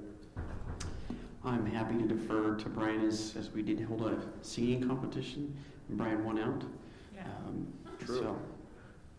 It's true. It was a little primary song though, so. Do you think you could do a rendition for us, just to make sure that you're the winner? I just thought it was interesting that you asked what the distance around the lake was. As a runner, you wanted to figure out when your next run was going to be and where it was going to be, so you do your hills. I actually was. I know. I was. I know. Yeah. Hey, I get it. Mile repeats. She's going to have to fight with the fishermen, though. Oh, they'll get out of my way. So Rich is the manager. He's been here before and presented to the council. And functionally, there's two projects that we are looking to do as TSSD, and we're growing, as you know, as Northern Utah County. And these two projects are tied into the growth of what we're trying to accomplish over the next 40 years. So we have a 40-year plan of what needs to be put in place. These two projects tie into it. We're doing it bits and pieces here and there, and then we have some big projects that we're going to be doing. But I want Rich to talk through this and give you the highlights of it. But Rich is also very geeky when it comes to this kind of stuff. And so if you need translation, then I'm here to make sure that you at least understand how it all fits in if he doesn't geek out too much. So Brian, you're less geeky? I'm much less geeky. I'm just trying, is that the statement? Much less geeky. Okay. Hey, I heard that. Thank you, Brian. Like Brian mentioned, there's two different projects, and we've got the letters already typed up. My board asked me to put it in a template format so that you could know exactly what we were asking for. The first, as Brian mentioned, we went through a 40-year plan. It's going to come out next week to the board. So this is, these letters have to be in by next Tuesday. So it's kind of, we're right on the forefront of everything on this. The first project I'd like to talk about is an engineered wetlands project. You can see on your television screen right here. We're basically trying to connect. Well, the main reason we want to get these we need wetland credits, because as we expand, we're going to need to be cutting into wetlands because we're going to be running out of space. And so we've talked to the Forest, Fire, and State Lands people and to Utah County.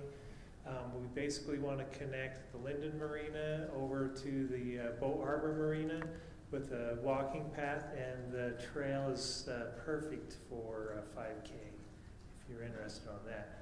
So, and that's only for a portion of it, so it actually extends much longer than that. So, what we need to do is engineer the property east of Timpanogos and take that, essentially it's 100 acres, and engineer that by adding water and being able to keep that as open space and for habitat, and make these trails that cut through these wetlands with educational signs that talk about the birds. When you get down, if you ever make it down there, whether it's in the spring or the fall, there's lots and lots of birds. Right now there's not, because we're doing some improvements to and maintenance on the ponds that we have down there, but typically you got pelicans and lots of other, I'm not a bird expert, but I know what a pelican is, but the idea is to create open space and beautifying and retain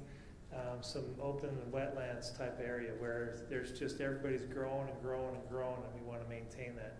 And then we're going to create engineered wetlands, like I mentioned, so we can mitigate our growth that's coming in the future. That's why it qualifies as a wastewater project. I don't know if you know anything about this American Rescue plan and the monies that are available. So the state of Utah has about $50 million they're going to allocate, and so that's why we're asking for this letter of recommendation that comes as 5 points as the 100 points. So the rest of it's going to come from presentations on our written aspect of how the budget and monies that are coming from this. So Utah County and TSSD are going to come up with the other $5 million to pay for this engineered wetlands and the trail system that's connecting here. Does anybody have any questions on this project? We're asking for $5 million on this Arpa money. So when you're talking about the TSSD needs to come up with $5 million so they get this matching grant, where does the TSSD get that? Are we going to have to raise all our rates in the cities? Is that what you're saying? So some of that is going to be coming from the impact fees, and probably the majority of it will be impact fee eligible because it's part of expansion. So that's the future growth paying for those wetland credits. So if we support this, we're not basically saying we're going to raise the fees for our citizens? Not on this project, but the next project is it is a yes on that one. Okay. So I just want to make sure I understand. You're not asking for a specific dollar commitment from the city? That is correct. Okay, what you're asking is for us to say we can support the TSSD's request. Yes. We like the project, we think it's a good idea, and we support it. Is there any cost associated to the city with that support? On this project, no, because I think most of this $5 million that we're going to be doing is going to be coming from impact fee eligible. This whole project, I believe, is impact fee eligible. But that study will not actually occur, and it's actually undergoing right now, and it will be completed sometime in the early next year. So then that will qualify it as an impact fee eligible project, because it's linked to the growth, and that's what we're trying to do here, is to go from a 30 million gallon a day facility up to a 60 million gallon a day facility, and we have nowhere to grow except into the wetlands, and if I don't mitigate the wetlands before that happens, then TSSD can't grow. That's what So you need to do this almost regardless, right? And getting the grant mitigates the cost. That's correct. So if you didn't get the grant, then you got to pay the full 10 million. Yeah, and that would not be. Can I just make clarity? We're going to do these projects with or without this funding? Yes. So this is only good. This is going to reduce the impact to Highland residents if we get this approved. Okay, If I'm we glad you're don't, clarifying that. Yeah. It's going to be negative. We're going to do both these projects, and it's specifically because of the growth. So we're hoping, because we are shovel-ready or close to shovel-ready, that we'll be able to move forward and get these grants where other people aren't going to be ready because they're not as far along as anything else. So even though he said most of it will be impact fees, we're going to increase fees at some point in time because we have to for the impact that's happening. As an example, you increase the pipe because of growth, you still have to pay for a new pipe. If 40% of that is growth and you're adding 40% to it, you still have to replace the 60% with new pipe. That comes out of our fees. And so regardless, even though it truly had to be expanded because of growth, 40 or 60% of that pipe still has to come out of our project because it's not true growth. That's how it works. But you're saying if you get this grant, it kind of helps mitigate that. It will lower the cost for residents in TSSD boundaries, which Highland is a resident. So that's the proposal and that's the intent. That's why we believe we can get your support on this because it's a benefit to the residents. So, Mayor, when the time's appropriate, I'd like to make the motion. Sure, but okay. So that's one project. So we're asking $5 million to grant to come out of that $50 million monies that the state has. The second project is much larger, and that is the tertiary filter building. So this building it adds on to the end of our system. There's been a lot of discussion about Utah Lake and how dirty the lake is and what can we do to clean the water better. That's what this tertiary filter building does. And so this project is just under $40 million, so we're asking for half of that as well. You have to realize that there's upwards of 200 entities that are going after these $50 million. Whether they're going to give it to us or portions of it, we don't know, but that's up to this committee of 5, the state legislatures that are going to be deciding whether we're going to need these monies or not. So some of the benefits from this tertiary filter building is it allows us to be able to have an option. It gives us flexibility to be able to do water reuse. It also gives us the flexibility to add chemical to remove phosphorus even to a lower level. It also gives us the options to have a belt and suspender type options if our clarifiers belch, if you will, and then it catches that as well. So it provides multiple flexible options for us, and that's what this tertiary filter building does. And like Brian said, we are going to be adding these because it's beneficial for the district and the citizens that we service. So any questions? Just to clarify, the TSSD is not responsible for the cloudiness or the dirtiness, quote, of the lake. I would say yes. It is? Not. He would agree with you. Okay. It's just a perception, right? Yes, yeah. That's my opinion. Now, you're providing funding right now for a study that we're doing down at the lake, and you're welcome to come. I'll show you what we're doing. What we've basically done is installed Petri dishes. They're large, 30 feet across, and we're doing controlled experiments in those. Your fees are paying for this study to confirm what I believe to be true, but we have to show that because nobody goes by just what Rich says. And we got the state legislature to pony up $200,000 as well. So TSSD $100,000, the state $200,000, and they gave us $168,000 last year, and we're hoping this experiment will go on for 3 years.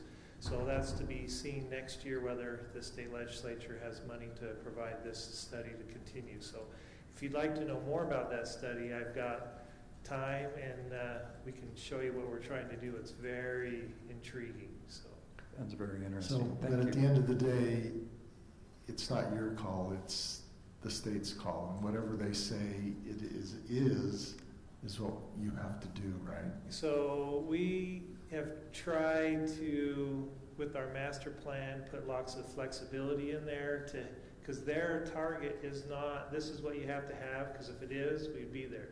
That's why we've met all the permit parameters for the last 10 years. The problem is their target's moving around, and I have to hit the bullseye when they finally settle on what that value is going to be in January 2024.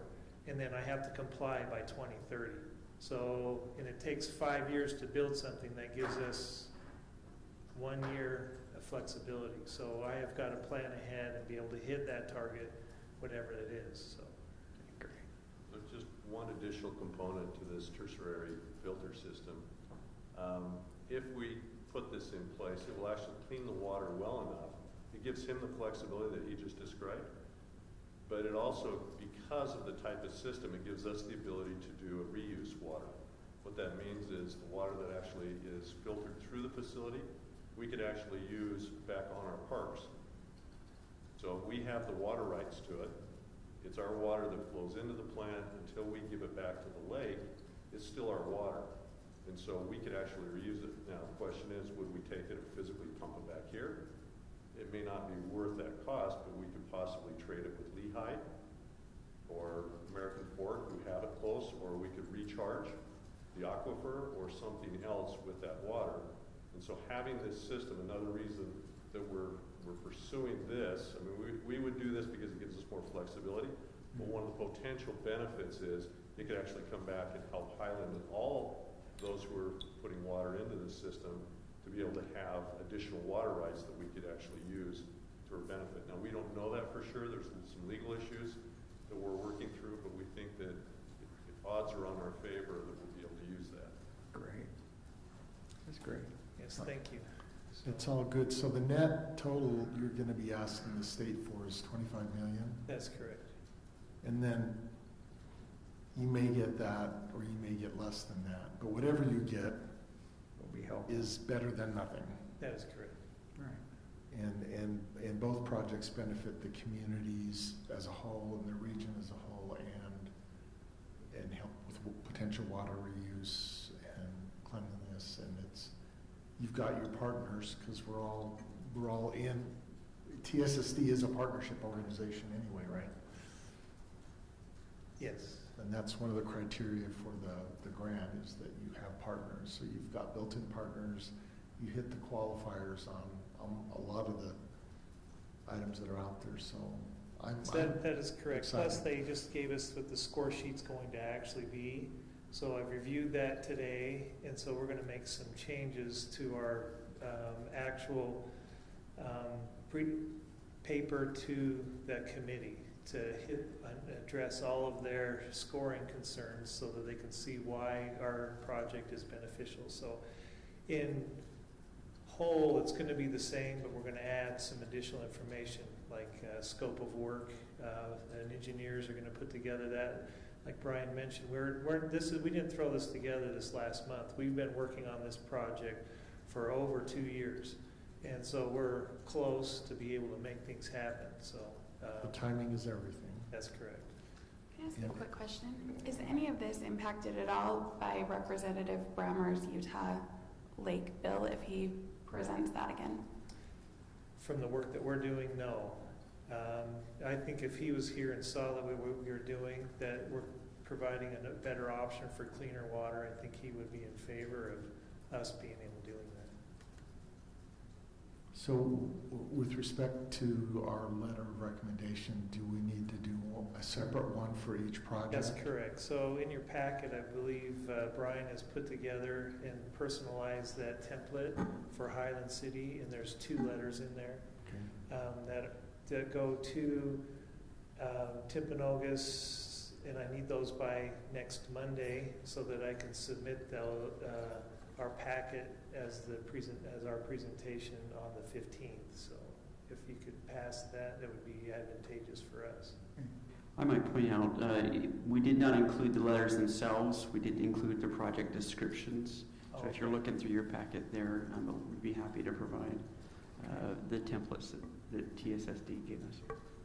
So let's do that, and then tonight we could say, allow the mayor and to sign those based on what we discussed tonight, and just ask that he share the mayor or the staff share it with the council beforehand, so they can get one final ability to comment on it. Thank you, Brian, for doing that in advance. It's always nice when somebody does your work for you. Any questions for Mr. Mickelson. Okay, I would entertain. I do have a question. So the tertiary filtering system, does that address a particular impurity that's not addressed by the primary or secondary filtration? Yes, but it actually takes it to a lower level. So currently, right now, we have a biological removal system, and it removes the phosphorus down to meeting the level of 1 part per million phosphorus. We essentially are coming down from 8 parts per million down to 1. So that's a significant increase. And that's the upgrade that happened back in 2013, 2014. Now we're seeing that from the Brady Brammer ideas, if we can remove more phosphorus, we can get cleaner to the lake. And if we do that, that's going down to the 0.3 to 0.1 parts per million phosphorus. That's what this building does. And it gets us to that level. So it's specifically for phosphorus and not other types of dissolved solids? No, it also gets rid of our organics. So we essentially are removing 98% of the organics that you can think of that ends up in just, and we get rid of those primary pollutants. And so that's 98%. That's about what we do right now. But that still leaves another 2% that could be removed. This building will, so we get down to about 10 parts per million of solids. This will take us down to about 2% or lower, even less, 2 parts per million or lower. So that'll remove more organics out of the system as well as removing the phosphorus. Has that potential if we add chemical to that. So does that take it down to the standard of culinary water, for example? It does not. We'd have to take it one more level beyond that. I did produce a video for the Utah Lake Commission. It's on YouTube. It's TSSD, Cleaning Up Utah Lake. It kind of gives a perception or tells the view that I have of this process of cleaning up Utah Lake. So if you'll take the time to look at that, you can kind of see it generally from a table. Each step, it tells you where Timpanogos, if we clean it to this level, that's the $40 million building that we're doing, but we have to make it ready for reuse. The next step is to add chemical to get phosphorus so it's even cleaner. The next step is to get us down to removing solids that's dissolved into the water. And that's one of the reasons why you can't drink the water is because the salinity level is so high. So just like Kool-Aid or salt in your water, you've got to remove that the next step. So that's going through a reverse osmosis, and the cost, and I estimated that was about $1 billion instead of this. We've got it. You've got it? Yeah, we've got it. Got it covered. So, but there is discussion now happening around the nation because of droughts in different areas, like in Colorado and some parts of California, where they are saying, well, water is very precious, and so now we've got to take it, flush the toilet, and get a drink out of the fountain. We've got to be able to go that level. But that's pretty high price. Would removing the impurities address the problem of the algae blooms also? Is that a contributing factor? That's a good question, and that's what part of the study is. That is the reason why the Utah Lake water quality study is underway, and that's why we're doing these liminal corrals. We want to ask the question, but the question I asked is, we've polluted the lake. Is there a way we can clean the lake? Can we use our great ingenuity in our brains and figure a way to help clean the lake? And so that's what this study that we're underway with, getting funding from the state and from TSSD. Provo and Orem have pumped in some money to this as well. We're spending a lot of money on this to try to solve the question. And we don't know the answer to that right now. We've learned some fascinating stuff this last week from the researchers that are doing studies on the lake forest. And it's kind of premature to share all that information right now because it's still we just had one data point. I want to know more, so I got to have more data points to that. But the answer to that is we'll see, hopefully in the end of the 3-year study that we're working on, of what can we do to make this better. So, and that's our hope. Great, thank you. Okay. Any other comments? Then I would be ready for a motion. I'd like to make that motion, but I wanted to let Kurt know this is my first epistle motion. So I move that the Highland... Yes.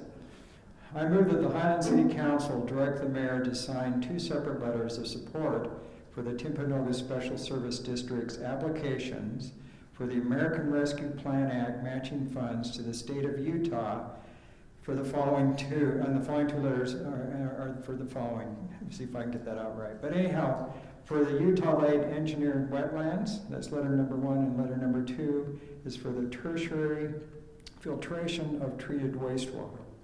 And I also add the stipulation that the staff, the Highland City staff, share those letters with the council and the mayor beforehand, before they're signed. Does that make sense? Okay. Yes. All right. Well, that is worthy of a star, Scott. I know. So consider yourself. So said Scott, so second Kurt. Okay, motion by Scott, second by Kurt. Are we going to be able to vote on this one? I know going out of sequence sometimes creates problems. Magic. Wow. There we go. Okay, somebody's living right. Mine timed out, Mr. Mayor. All right. I will. So Tim is a yes. Let's see what everybody else is. They're all yeses. Thank you very, very much, and good luck.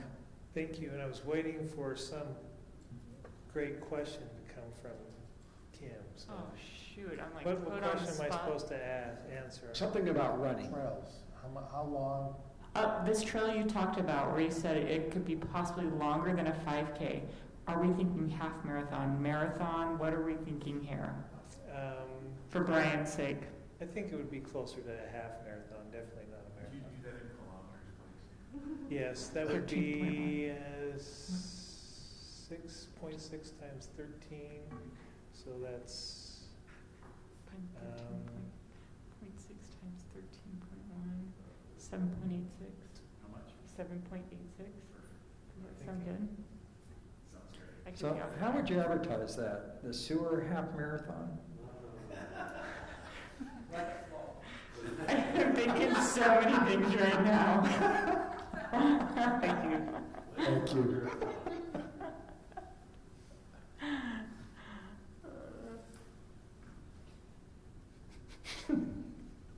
Brian likes the fist bump. Okay. So next item is the item 7. Formerly item 7, now item 8. Action American Rescue Plan Act, Arpa funding, and application for Utah State matching grant. So let me spill the beans on a thought that just ran through me, and that might affect your presentation. I'm really, really impressed with this project, and I think it could add a measure of our commitment. So think about this while he's doing his presentation. If we say we are foregoing applying for our own project and putting all the wood behind this arrow on TSSD, I think that adds some support and just based on what I think Tyler will say, we're not going to lose anything because our application is not going to be very strong anyway. But let's try and make it strong. So if we give it up, we'll have given up more to support this one. Go ahead, Tyler. Thank you, Mayor. Good luck, Tyler. Continuing the theme, and I want to certainly thank the council, mayor and council. This has been an ongoing conversation, and the timing and variables that have risen up, and timelines, deadlines and whatnot, have required a lot of timely input, and appreciate your participation in that. So our purpose today here is somewhat of a culmination, seeking your approval to allocate Highland's Arpa allocation to development of Mountain Ridge Park, and then determine if Highland will apply for matching funds from the state. So by way of review, our total allocation is approximately $2.3 million, half of which was received earlier in July, and the second half anticipated in just under a year now. Funds must be obligated by the end of 2024 and spent by the end of 2026. And as we've discussed, the state has set aside $50 million for additional funding in the form of local match grants.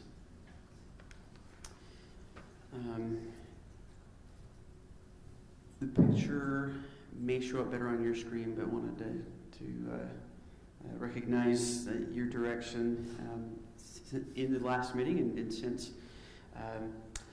to focus on Mountain Ridge Park development, to include all abilities elements and other ADA-friendly accommodations. As Aaron and I have spent some time reviewing the status of the park and where we're headed there, overall the anticipated cost could be approximately $5.4 million. This initial phase, more recently directed by the council, is approximately 2.3, just for context.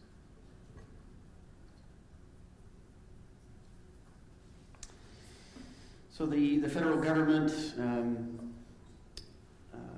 has identified criteria for the ARPA program, and we'll compare that, of course, to what the state has indicated. You see here on the slide the criteria that they're looking for. Further guidance from the federal government has pointed out specifically that developing parks may qualify as an expense for this program if it benefits populations that are disproportionately impacted by the pandemic. So you'll recall that we've discussed the fact that Highland is not necessarily, we don't have qualified census tracts here within Highland, but we may be able to point to populations with disabilities within Highland, as well as residents with advanced age there that we'd be supporting through the creation of this park. The local match grant, there's the criteria you see that we've discussed previously. We'll point out that in a town hall and subsequent communication from the Governor's Office of Planning and Budget and the Utah League of Cities and Towns, I almost made a reference to banks there for a second, excuse me. They did emphasize repeatedly emphasis on leveraging partnerships. So that's why TSSD reached out and made the presentation they did today. So really the state is looking for partnerships and funding partnerships that way. The grant application, should council direct us to submit that, would be scored out of a total of 100 points, 75 on the general category, and then 25 points specific to the category that we would be applying to. In this case, would be public health impact. The timeline, you'll recall, the application portal has been open and runs through the 15th. So that comes up next week, that an application would have to be submitted.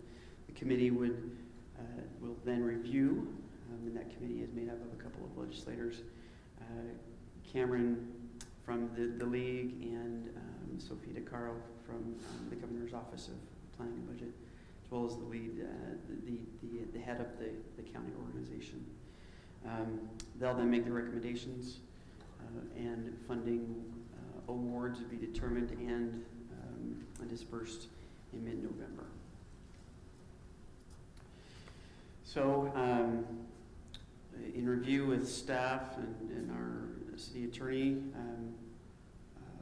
we feel that there's a good argument to pursue the Mountain Ridge Park development within the requirements identified by the federal government.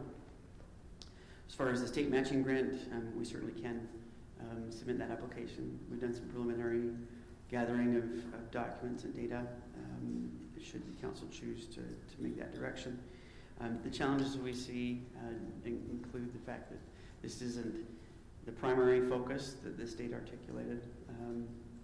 Partnerships, here we don't have other cities looking to pay for a park in Highland, unfortunately. Can't imagine why. And generally speaking, Highland isn't considered a disadvantaged community there. So with that, happy to take any questions and feedback. I would recommend that the council approve allocation of Arpa funds, Highlands Arpa funds, to development of Mountain Ridge Park, and then determine if an application should be made for the state matching grant as well. So I've got a quick question, Tyler, and just for clarification, and I appreciate your work on this. So when we passed the final budget on June 15th, in the capital improvement fund for the parks, on page 38 of the budget, it allocates $2.5 million for the development of Mountain Ridge Park. This $1.3 million approximately that we're getting from the American Rescue Act, is that in addition to the 2.5 we've already budgeted, or does that pay for part of the 2.5, in your opinion? It is in addition to. It is an addition. Okay, and I hopefully you just didn't say that when I was looking for that, but did you? No. Okay, good. So I feel better. Great I didn't question. hear that. Yep. Okay, so we're talking about we would have 3.8 million in the budget if we make changes, amendments to the budget. Correct. That we could put on that park in this next fiscal year. Correct. Is that correct? Okay. And then another 1.2 roughly that would come July time frame of next year for fiscal year 23. So we could have the funds to build this park in a couple years, basically. Is that what you're saying? Roughly speaking. With every, okay.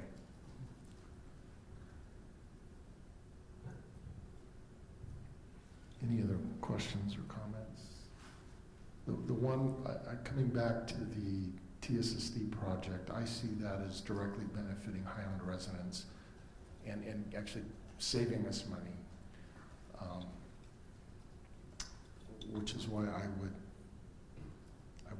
think having all the wood behind that arrow is a good plan, or a good, not a plan, but it's a good thought. So Mayor, are you suggesting that Highland does not apply for the matching grant, but that maybe in our wording that we are showing that we're not applying, but we're showing support towards Right. the TSSD grant? Yeah, we could amend the letter that we have to say, after reviewing this project, we believe that this more effectively benefits way more people, and we want to conserve the community's time and our time and let you focus on what we think is a very, very meaningful, important project. Something along those lines. So we're just throwing our support against for the TSSD. Right. So rather than diluting our support and saying we want both, we want to increase our support. We want to increase our support by saying we're going to, put all our efforts into things like this that benefits a large portion of North Utah County. So if we do that, that decreases a lot of time spent by the staff to try to apply for this matching grant that we probably won't get anyway. Is that what we're basically saying? Correct. If the council decides to apply for it, we're prepared to do so. That would take up a good portion of the next couple days. So that's the downside. Correct. To apply.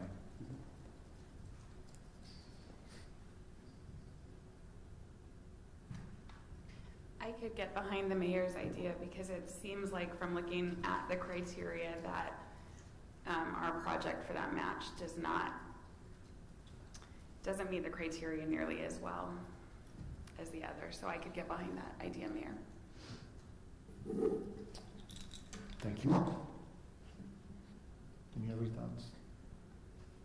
So is this a two-motion thing? We do a motion on the allocation of the ARPA funds to the park? Or can we do it all in one motion? Allocate ARPA funds to the park and then either go ahead with an application for the grant or not?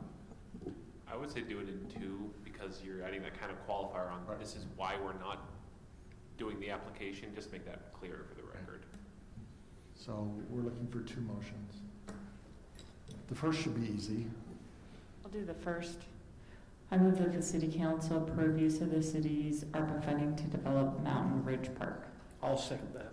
Motion by Kim, second by Kurt. All in favor? Are we going to vote? Or? Oh, yes, we need to vote. I've been logged out again, so I have to vote. Oh, no, here it is. Okay. So all in favor indicate with your electronic voice. Or not. You can use your real voice. Yes. Okay, Tim is a yes. We can reveal the yes. Passes unanimously. Now, motion number 2 on whether or not we apply for a grant, and if not, why. We'd entertain a motion on that.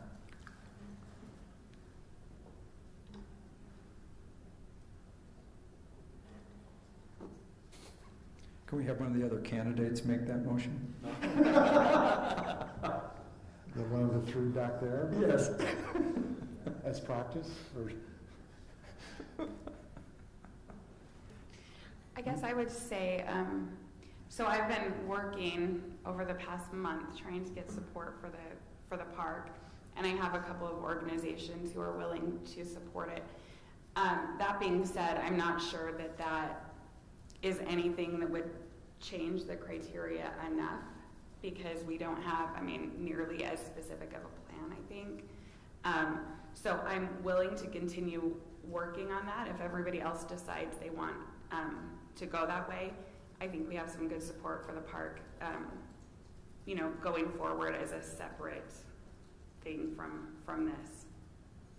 I think that's a good idea, and I think especially because of the all abilities component, that it's very possible to get significant money towards the park, so I would encourage that. And I feel like the timeline from the support I've gotten, I've been able to get people to say they support, but without giving them a specific plan yet. I think it's a rough timeline, so. Does it help, though, when you're getting donations to already have what will appear to be $3.8 million that the city is willing to put into the park right now? Because a lot of times if people can see that you're ready to do that, you've got a nice plan, then they're ready to donate. That's what you're talking about, right? Yeah, I think, and when I talked to Tyler about this, when Kim and I talked to Tyler about this, it wasn't just financial support that we were looking for from the community. It was also just an idea that this is a good project that they can lend their support to. So I feel like we have a really strong case for getting this park done in the next couple of years, but it just seems like from the criteria, like last meeting, you didn't think it was super good chances, and it seems like just from more information that it's possibly less so now. That's what you can't hear electronically is Tyler's nodding head. So I would agree. Thanks. So would you like to make a motion? So I would be willing to make a motion that, that we forego our application for the Utah State Matching Grant and instead give our support to these other projects, the TSSD. I'll second that. Motion by Brittany, second by Scott. Can we do one more vote?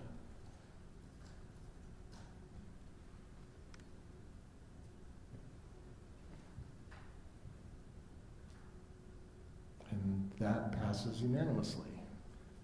We are done with the action item portion of our agenda. Thanks for all the great contributions to the discussion. We have one more, what is it called? I can't find it, is what it's called. Mayor and Council staff communication items is our next item 9, and there's only one planned part of that, and that is Nathan discussing the Mountain Ridge park bidding process that he's been looking into and sharing some of his thoughts on that with you.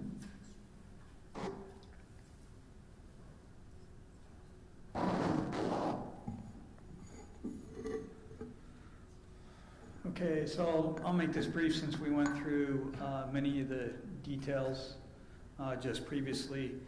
What we're looking for is to discuss whether or not we should proceed with the bidding process for Mountain Ridge Park. We'll discuss the pros and cons and where we're at. Just as a reminder, we've been working on this project for quite some time. In October, end of October, November, we'll be approaching 3 years in the design phase. And design basically went from fall of 2018 through spring of 2019. And in September of 2020, the council made a decision to focus on the amenities related to pickleball, playground, things like that, rather than focusing on the fields. In March of this year, we're given direction by the council to complete the construction plans and go to bid. In July, we had a presentation by Big T Construction, talked about all-inclusive playground. You should have received a catalog and some information that we passed out. We have a subcommittee with Councilmember Bills and Rodella working on that. Do a work session within the next month, right? Yes. Hopefully, yes. Cross fingers with that. So that's kind of where we are in the status. As far as the plans themselves go, the construction plans are completed and for the park. As we mentioned, phase 1, we identified basically about 2.46 million or 2.5 in revenue. That excluded the action that you took this evening. We have a program budget of around 2.35 plus or minus at the time. This was last spring. We did, the playground itself is about 8,800 square feet. We have a budget of that playground of about 550 to 580, depending on playground that you choose.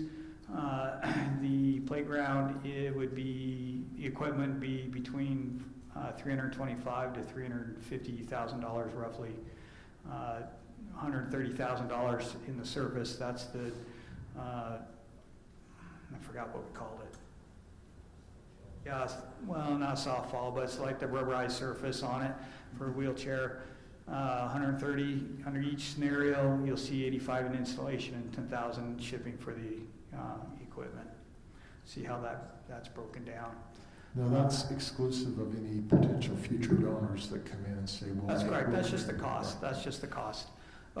Based on what we saw, that we have designated as the city's portion of that budget.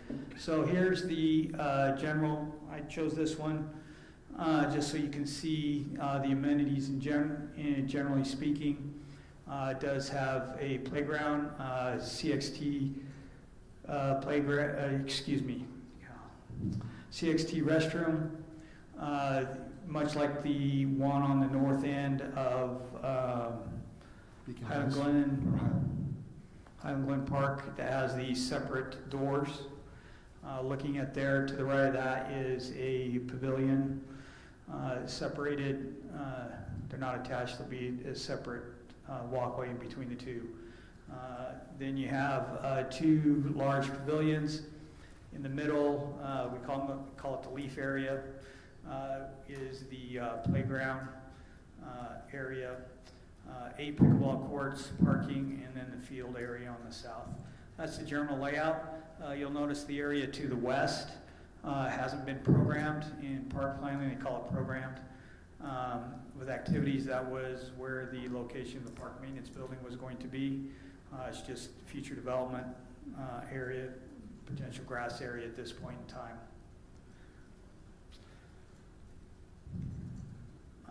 Okay, so phase one with our goal would be this area here where you have 4 pickleball courts, the entire playground, restroom, and some parking.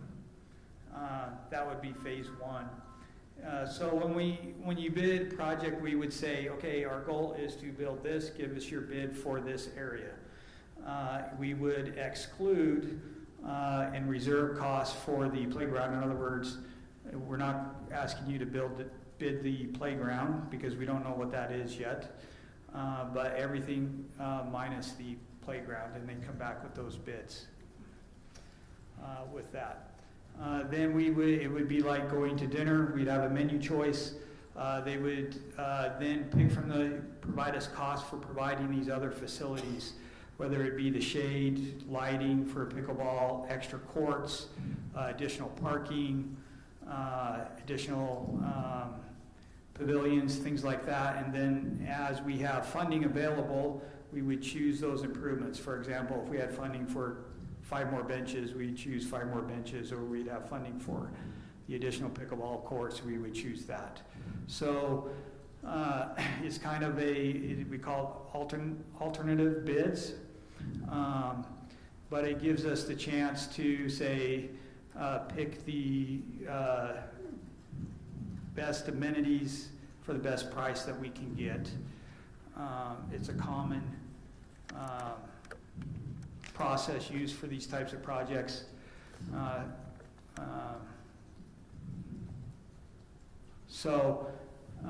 Basically it's a menu choice that we can go through and choose which ones we want to do. So if we want to do the shade structures or the lighting or whatever, just depending on how much money we have.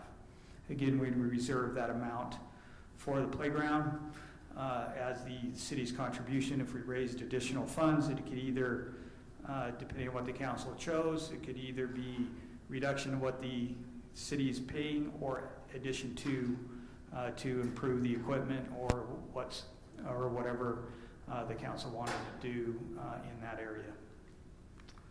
So we're operating from an assumed goal of trying to open next year, phase one next year sometime. At this point, it'll probably be this time next year would be the goal. That gives us the most flexibility in pricing. The pros of doing this type of approach, of going to bid now, it doesn't mean that we are committed to that bid. If it comes in too high, then we just don't award, like we did with the park maintenance building. Remember, it came in at about 1.3 and we didn't have enough money for that, so we didn't award the bid. But it knows what we can't afford and what we're trying to do.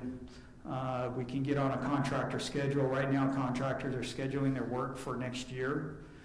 It so allows us to get in the queue on those schedules. Because of that, we can get better pricing and we can get the real pricing based on what it is today. Now, it's a catch-22 on both sides because we're hearing fluctuations in the market. Now, we may have some things that go up, some that go down. We don't know exactly where that's going to land. We do think it may help with fundraising or any partners. Hey, we're going to start construction. Here we go. And it can help with that. The longer we wait, it may have higher costs potentially. Some of the cons we thought of, we have a budget for, but not all the details for the playground. We have the area laid out for it, but not all the details. We'll have to hire a contractor separately or do a change item with the general contractor. But we would have a deadline if we wanted to do it with this contractor when we would have to say, hey, this is what we want, and for them to install it. So Nathan, let me ask you a quick question. I'm a little curious. I'm as anxious as anyone else to get moving on this project. We've talked about it for a long time. But if we don't really know what the recommendations of our subcommittee is on the playground. And both of the phases that you have presented have the playground in it. How can we really bid for the playground? I don't quite understand if we don't. We wouldn't be bidding specifically for the playground. But it's in the phases. Correct. So Yeah. we take that area to be done, be provided by others, and you would bid everything else. But what if the recommendations come for a lot more stuff in the playground or to the west of the playground, and they have some people that are supporting and contributing to that? How does that work with the bid process? So it would work two ways. One, we know the budget, right?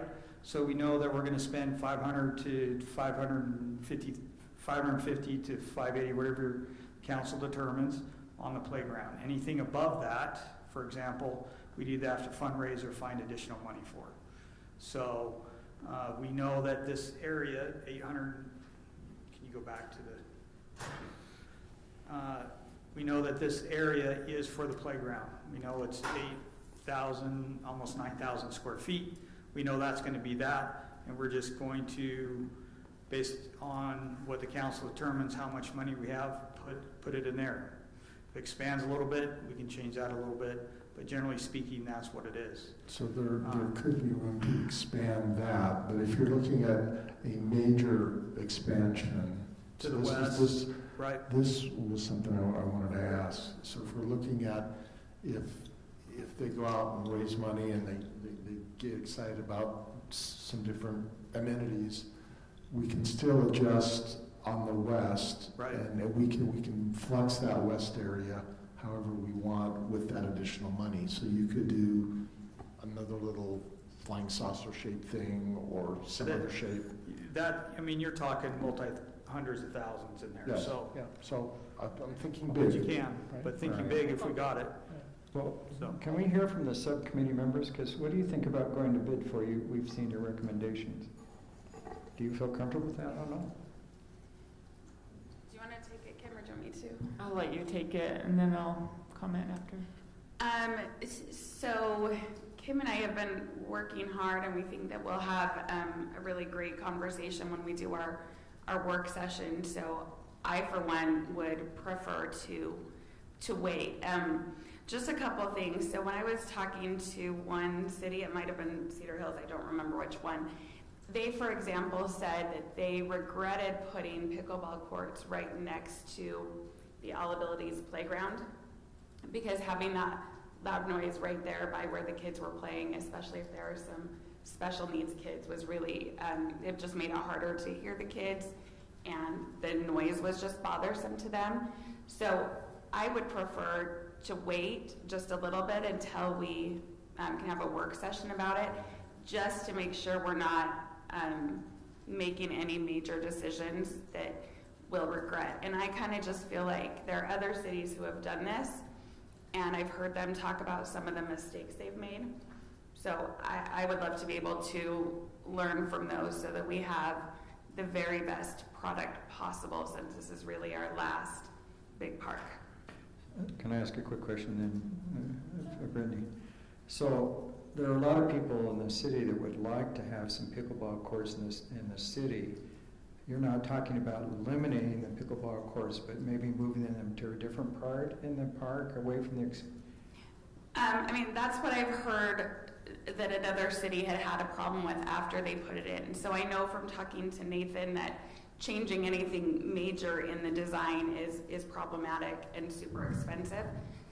So I understand that, but I think it's more important to get it right. So I don't think we should do away with pickleball. I think people want it. I just want to make sure we're placing it in the right place. So you're talking about a little bit of redesign? Possibly. I'm just But you don't know right now. I just think that we should, we've gathered a lot of information that I think is worth talking about.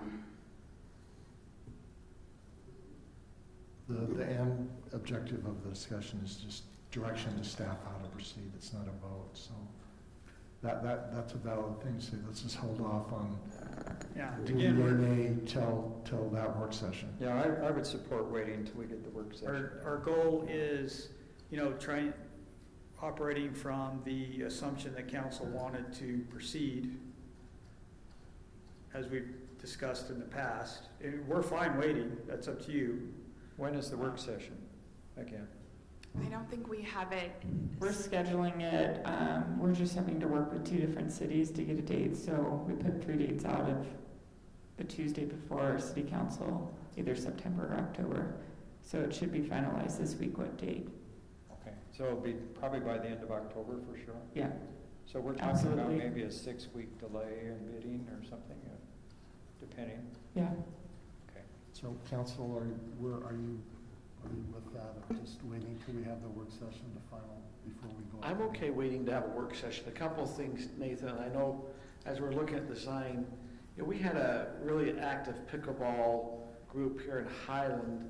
Have we asked their feedback or brought them in as we're looking at pickleball courts at all for any input? I mean, did they help us design it? That's what I'm asking. They were the location of these courts are in the same location as some of the courts before. Yeah, but I mean, okay, I've kind of started playing a little more pickleball. So if you go to Alpine up to Burgess Park, in order to they have 4 courts. In order to get on the courts, you have to walk across another court. Does that make sense? Where if you go over to Harvey Park, they have entrances for each individual court, so you're not disrupting the game. Now, you go, well, it doesn't matter if you disrupt the game. It depends on our park rules. If you have a rule that can play only one game if people are waiting and they've got to get This off. one's designed so you can walk in. It's not. Yeah, these you wouldn't have to walk across. These are That's what individuals. Because I figured the pickleball individuals would have kind of helped us guide and what worked the best they've seen at other places. That's all I was asking. This is consistent with the designs that we had when we were working with them. Yes, so they had input on these. Okay. And the only other input I'd like to give I was kind of surprised. I was at a large park in Las Vegas this last weekend to see a game that's on Andy's shirt. But I was surprised as I look at the parks, as we look at some of the playground, they had an area that was specifically for younger kids, and then they had an area for older.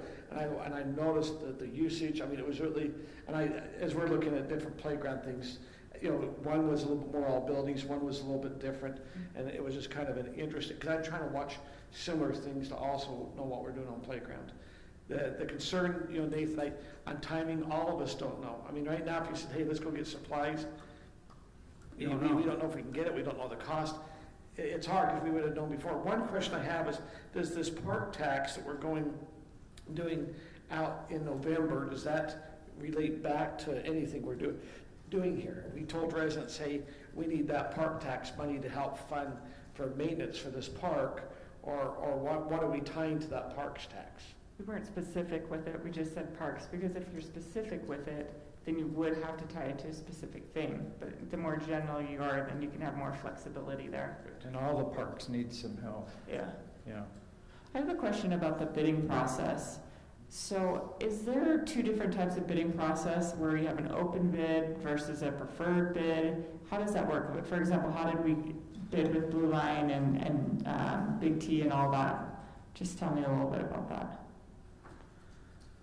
Okay, so our typical construction bids, the state has a website that we publish the projects on, and then the contractors see that.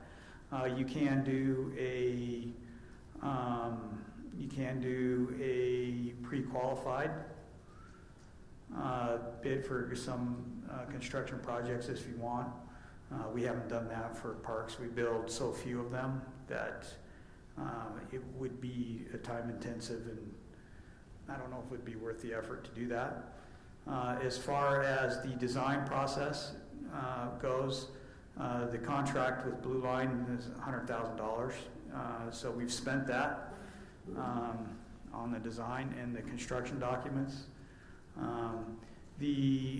When the council decided to go forward with design when pickleball came forward, we knew we had to move quickly, and so there was 3 or 4 phases associated with the design of the park.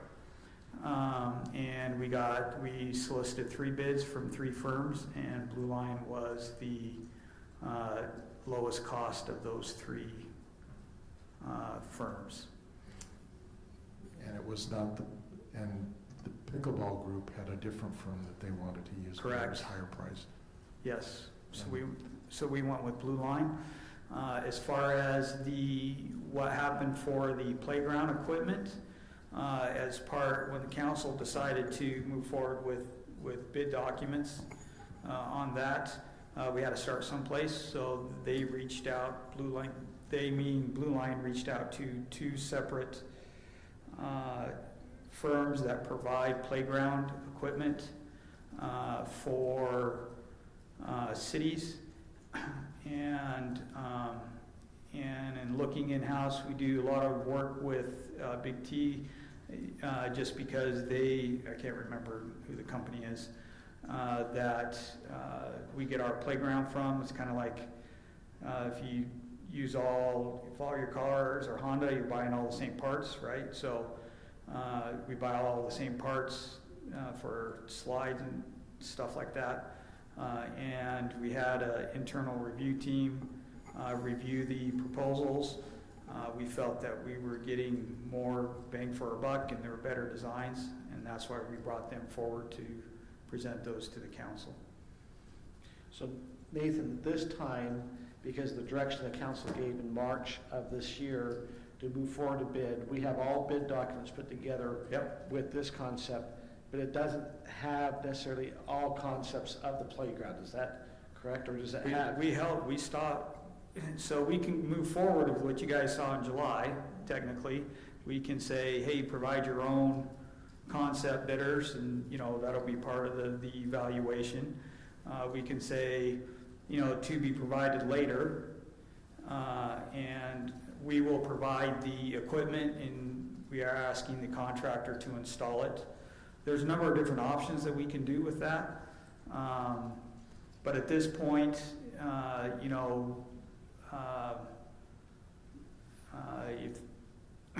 we just wanted to get the further direction from the council based on what we're hearing, and be able to go from there. One concern, I think this came up earlier, is everyone's getting the different funding out there from the federal government. It could make some of these contractors a little busier. And I think we're a little ahead because we have the design documents done to be able to go to bid, where they'd have to go get those done to be able to get prepared for bid.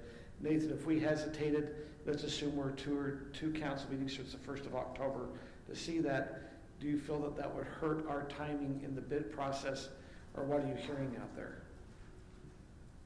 My understanding, that's probably a better question for Andy, but my understanding is the earlier you get, the better pricing you'll get. We have some of this stuff to order supplies and so forth. We have a pretty good lead time on. That's just my understanding there. You get the, if you're in November, December, trying to get on people's schedule, that'll be more challenging. What's been the city's experience? Like, you showed the first phase and then you added alternatives. I call those change orders, and I've always heard from a contractor standpoint, anytime there's a change order, it usually it comes in a little higher. Has the city not experienced change orders being higher than if it was part of the original bid package? So these wouldn't be change orders, because they'd be part of the original bid. Because we would be saying, hey, we want you to bid phase 1, the original one, going back, and provide us a cost for these alternatives. If they're done at the same time. If they're done at the same time. Correct. So I really appreciate all the work the staff's done, and I'd like to see this project moving forward, but I would really like to hear the subcommittee's recommendations in that workshop before we move ahead. I'm just leaning that way. So my sense is that at least 3 council members have that point of view. And so I think we just move from there, unless there's other discussion. I guess I wanted to comment to staff to make sure that it doesn't seem like we're being inconsistent or something. So I know that in March we said we would go out to bid, but then it was in that July meeting when they brought in some samples of what the park could look and some of those concepts that we really started thinking more about specifically what do we want what do we want this to look like? And then at the Fling, we had the booth, and we gathered quite a bit of feedback there. So I think it's just, on our part, doing our job to make sure that we're happy with the result. So I guess I recognize that inconsistency from March to July, but that's kind of what happened. Was the presentation in July made us stop and think and want to talk to other cities and find out what had gone right. Again, you know, our feelings aren't hurt by any stretch. You know, we're operating the assumption that the playground area is the same, right? The 9,000 square feet. If that's true, and all it's changing is what the equipment's changing, but if that's not true and we're starting to change design and everything like that, then, you know, we need to hit stop and reset on everything. And then we need to find funding source to redesign the park. So if that's really the route that we're going, then we've got a whole different process that we need to go through. See, Britt, you brought up a good point about the pickleball. But if we start moving the pickleball around, let's assume we move it down to the south. We start having neighbors that complain there. If we start moving over the other, I'm just saying, I don't know. I would leave that discussion for, we could talk about this all night. So I would just say consensus is we wait to make a final decision on anything. Let's have the workshop as soon as possible, I think. And I'm good with that. So, and I would just counsel to, yes, we talked to a few people at the playground, but we've done a couple surveys on parks where we had hundreds and over thousands of people put input. So that should be looked at as well, because we've had those questions since we started Mountain Ridge Park, so it'd be worth looking at what those responses are. Because, you know, 50 people at a Fling versus over 1,000 in one survey, I think you have a better sample. Okay. All right. Anything else? I have one thing I'm just going to hand out. Pass those. That's a one packet. And that's you. That's you. These are the traffic summaries from the reports that we've started getting from our radar counters. And so they're front and back. Staff is doing like 2 sets a month. They run about 2 weeks. And so I've taken some historical stuff I've done and simplified it. And then that's the reports that come out of that. I'm still trying to figure out what the best way is to share that generally. It's all in Google, and I haven't figured out what the best way is, because you have access to the folder that this is in, but I don't know that that's the most convenient way for you to just go dig through every spreadsheet. So I'm still mentally figuring out how to organize that, so it's a better way for you to access the data. But that is the data for Highland Boulevard, 11800. I think you'll find 10250 North kind of interesting, since that is that's by Mitchell Hollow Park. Traffic counts were not even as high as they have been in the past on that. Was that just recently this week? That was whatever date is it? I think it was middle of July. Oh. So I really appreciate this information.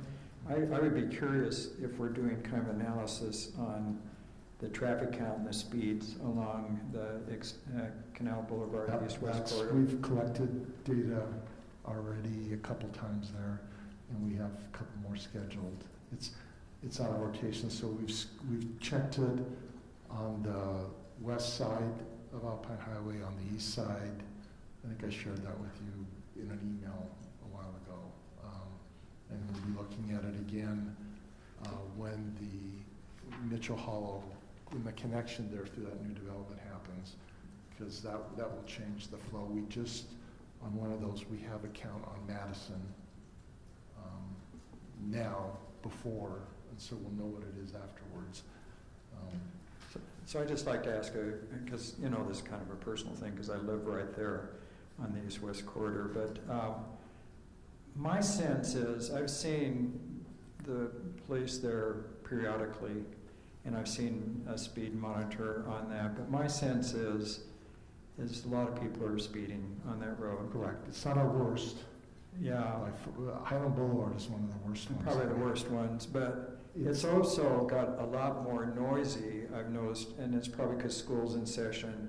And I get this, I think 700 North is kind of closed off because they're going to expand into Alpine Highway finally. It's in their budget this year, for budget. But it sure be nice, I think, to have a little more patrolling along that road, especially with the high school open, and especially with all the development that's going on up in there too. I think we just need to see a little more police presence. And maybe you're there every day, but I've only seen them 2 or 3 times. So Brian and I have talked about this data, and there's some other data sets in there that are useful for him to analyze, okay, where are the speeding problems, what hours, what days should I look at it? And sure. So he has access to that. It's just another tool for him to use in prioritizing stuff. But you're right, there is speeding there. One thing I did notice, we did a traffic count before and after we reduced the speed limit from 35 to 30 on the west side of Alpine Highway on Canal Boulevard. And the speed went up, and it's not statistically significant, but we dropped the speed limit and the average speed went up by a fraction. So it's kind of paradoxical. Well, what it tells you is what traffic planners and analyzers have said. The speed limit sign is not necessarily the primary driver of how fast people drive. It's road design, it's other things. So changing the speed limit sign doesn't necessarily change behavior. True, but if I think there's a police officer there periodically that's going to pick me up, I tend to drive a little slower. Yes. So do we all. Yeah. But until we have traffic cams that we can ticket people with, we're going to be limited to the manpower that we have. One of Brian's favorite topics. I know you want those. I personally, I'm just jazzing with them because I've developed an appreciation for them as a council member and mayor that I didn't have before. All right, anything else from anyone? All right, I would entertain a motion to adjourn. Mayor, I make that motion to adjourn. I'll second it. A motion by Kurt, second by Scott, all in favor? Aye. Aye. That was unanimous. All right, we will see you same bat time, same bat station in 2 weeks.